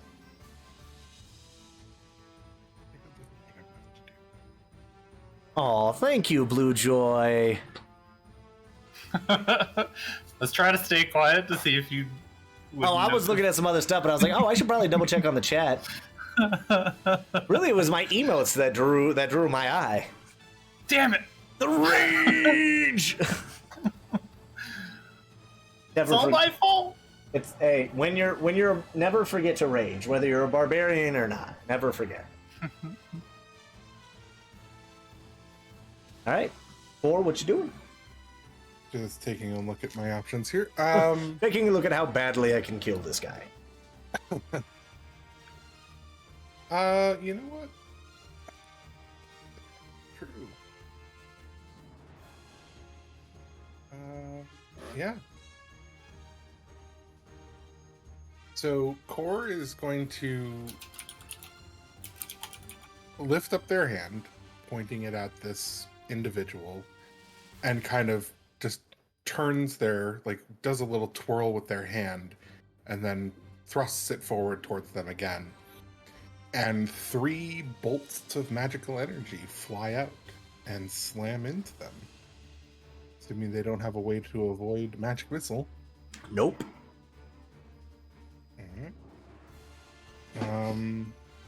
Each dart deals 1d4 plus 1 points of force damage, and they all strike simultaneously. So they will take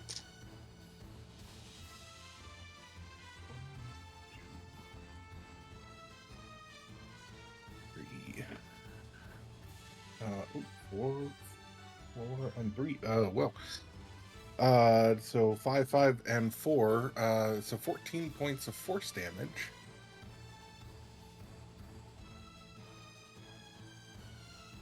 And Core, seeing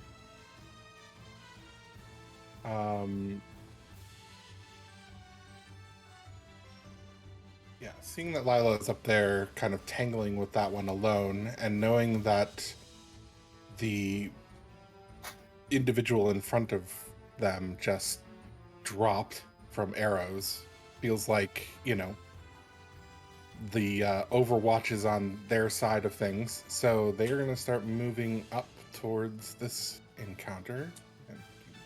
20, 30, 35, and then as they're moving, they pull a blade out into one of their hands, and then they will disappear and reappear there. Very. We're just an entire party of like sneaky Rin, fun you're up. peeps. All right. This is what happens when you don't build a party for a certain party dynamic. Just build characters and put them together.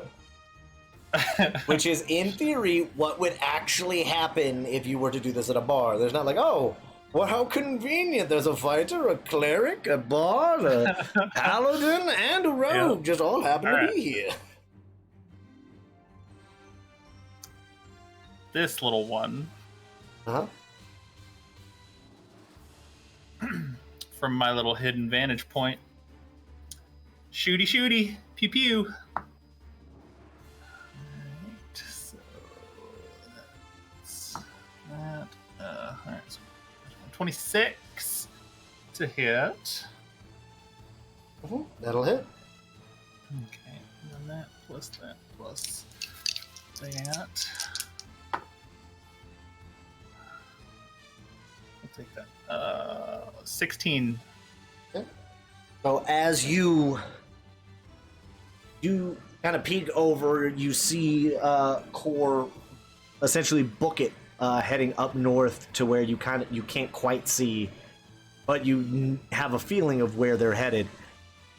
Your eyes go back to this gnome that is still kind of reeling from those magic missile hits, and you just level your arrow and just let one fly as it catches him right in the square in the chest, and he sinks to his knees or collapsing on his side, dead. Nice. Shit. Then I will try to take my movement.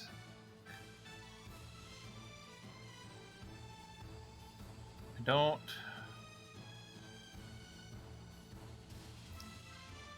All right, so I want to try to get here, and I know where I'm at is a little weird of a spot with like the architecture.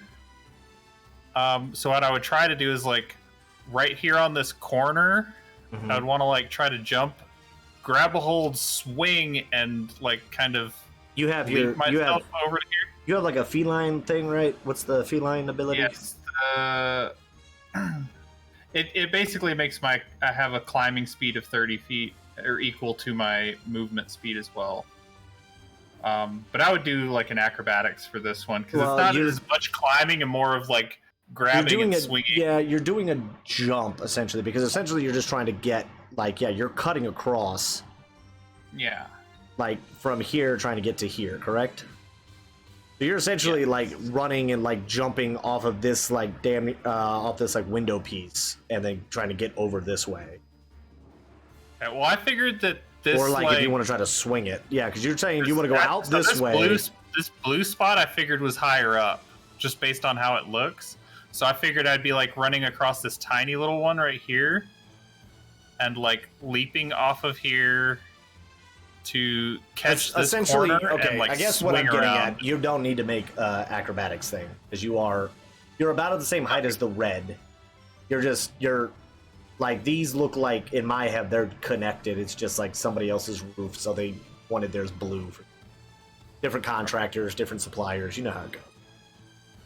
All right. Then if I could just run across over there, then yeah, you got that. You got that move. Okay. So move over to there. I guess there's probably closer to there, but and then What is the friggin' range you got? 150 is the first range. 600 feet is the long range. Oh, you got a longbow. All right. Oh yeah. All right. So we're going my last shot at that guy, which would not be an advantage. But 17 on the die, 27 to hit. You know, I'm gonna make you re-roll that. My luck. Okay. Oh shit. 24, 14 on the die. Yeah, I mean they were gonna die before they got there's no way they're surviving until their turn next time. I just wanted to make you do it because I know Blue gave me that, and I'd hate to not use that luck die. So yeah, that'll hit. Fair enough. All right, that'd be 9 damage. 9 damage. 1 second. Hold on. I need y'all to see this. No, there's a lot of chicken scratch going on over here. That's my handwriting. But that's the Dragon Champion egg. 1 year. Wow. You had just fucking enough to hit that to kill him. So, for the last time, how do you want to do it? This guy just as is he still like speaking in Draconic and shit? Just She yes. Kinda, She's still like she's kind of gone a little crazy. She was gloating because the bomb went off, and she's like seeing that the person she was fighting is starting to get pretty worn down, and they look pretty cut up. So she's just gonna be like going off on this tirade of words, and then through her throat, Ooh. I'm gonna have to put a graphic. and then spurting out blood and falls. Tasty, and they're dead. Just Mortal Kombat, not arrow to the throat hole. And with that, you guys are out of initiative. Because that is the last of them. As they fall to the ground, slumped over, they are dead. However, the town is still on fire. Yeah. So as you guys are doing this, you hear Krieg and Roger book it out of the tavern, grabbing whatever they have. Krieg having a sword in hand, trying to get people to certain locations. It looks like they had gone out the back and had been trying to get other people to like stay away, like from running towards the smoke. And they are trying to gather what other people they can. Meanwhile, Roger is walking over and is creating water everywhere that they can to try to douse some of the flames that are immediately nearby. as these flames over here are beginning to spread. And would have been spreading during the combat. Okay. Seeing this, I'll probably hop down and try to grab whatever bucket I can find and just start trying to help, I guess. Okay. Mainly, I'm trying to prevent it from getting to the tavern because I like this place and I like hanging out with these people. So... Okay. And the building I'm on top of right now, that's the tavern, right? Yes, that is the tavern. The tavern is like this corner piece. So like this whole thing is the tavern. It's just like one of them's. So I'd probably be focused like on this spot right here, trying to prevent it from bridging over as much as I can. All right. Pour, what you see is just droplets of blood kind of fall around me, and you slowly look up. Some of my clothing cut up, me kind of holding my side. You see the color leave my skin. You see my curls fall flat. You see color around my once hazel eyes fall to gray, then more black blotches around my white eyes. Look at you with my true face. Fuck this. I need a drink. And I'm gonna stab the bitch on the ground one more time with my rapier. Oh, yeah, you're not bitter. No bitterness there. I'm gonna start walking back to the bar, and I'm definitely going around like the dangerous bomb area. Yeah, like that whole area, which I guess is more also should probably extend out like this way. And as I'm walking back, do I happen to see these people that ran away in the alley? No, those people are gone. I just didn't want to move. But they would have kept running. They were bobbing and weaving. They ducked into whatever houses they could to like seek some shelter. They're just trying to get off the street, but also hopefully not followed into a house. Yep. I'm gonna kind of put up the deuces sign. Core, did great, friend. All right, see you back at the tavern. And I'm just gonna I'm tired. I did what I had to do. I'm out. So watches them go, and then turns and starts to go and check over the bodies of the fallen villagers.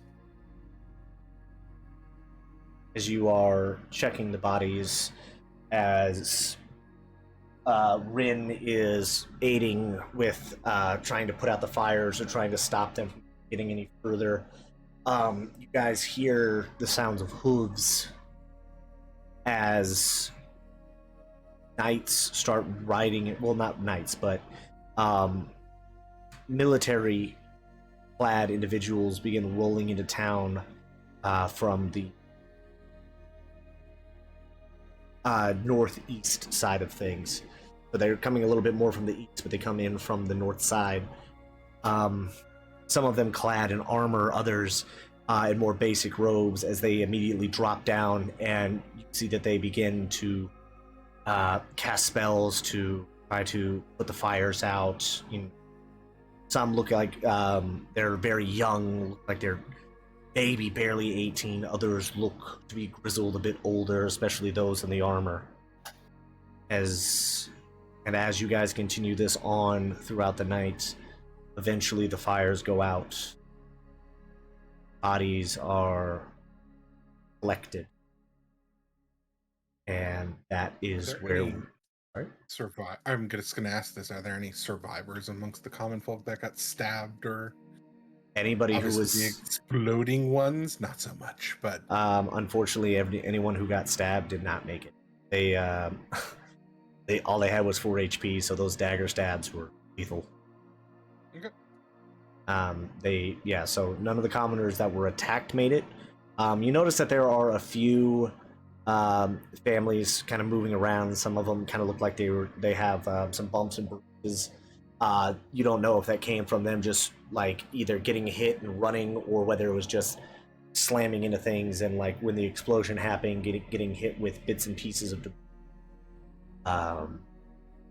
But you can tell that the city is taking a hit, but a majority of the people are okay. And as the night goes on, as you guys finish up, you find yourself back, tavern, tired, worn out. And as Krieg is sent, giving you rations of water, thanking you for help, that is where we are going to end this. That is where we're going to end this.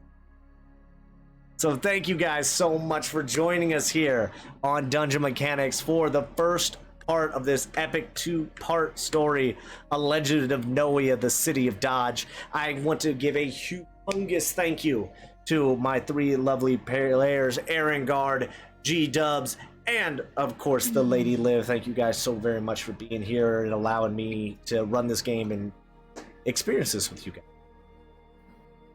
Thank you. Yeah, It's amazing. fun. That was fun. We will be back in 2 weeks' time to try to unravel this mystery a bit further. But until then, don't forget that if you missed any part of this stream, you guys can catch it over on the YouTube channel, on the Dungeon Mechanics YouTube channel. It will be going up in probably the next day or so. I can't guarantee because I'm bad at it. But I'm sure between Queen Corby and Judge DM, somebody is going to, and Lady Liv, if I'm being honest, somebody's going to kick me in the pants to get me to get this thing up there on YouTube quick, fast, and in a hurry. And also, don't forget that we do have other games going on throughout the weeks. Let me double check to see what we have going on the rest of this upcoming week, because I believe we have some stuff. Also, not sure no more. Actually, no, we don't. The next game that we have is gonna be the 21st. The 21st, Dawn of Diademia will make its return, as well as Dusk of Accordia. Those will be the Thursday on the 21st.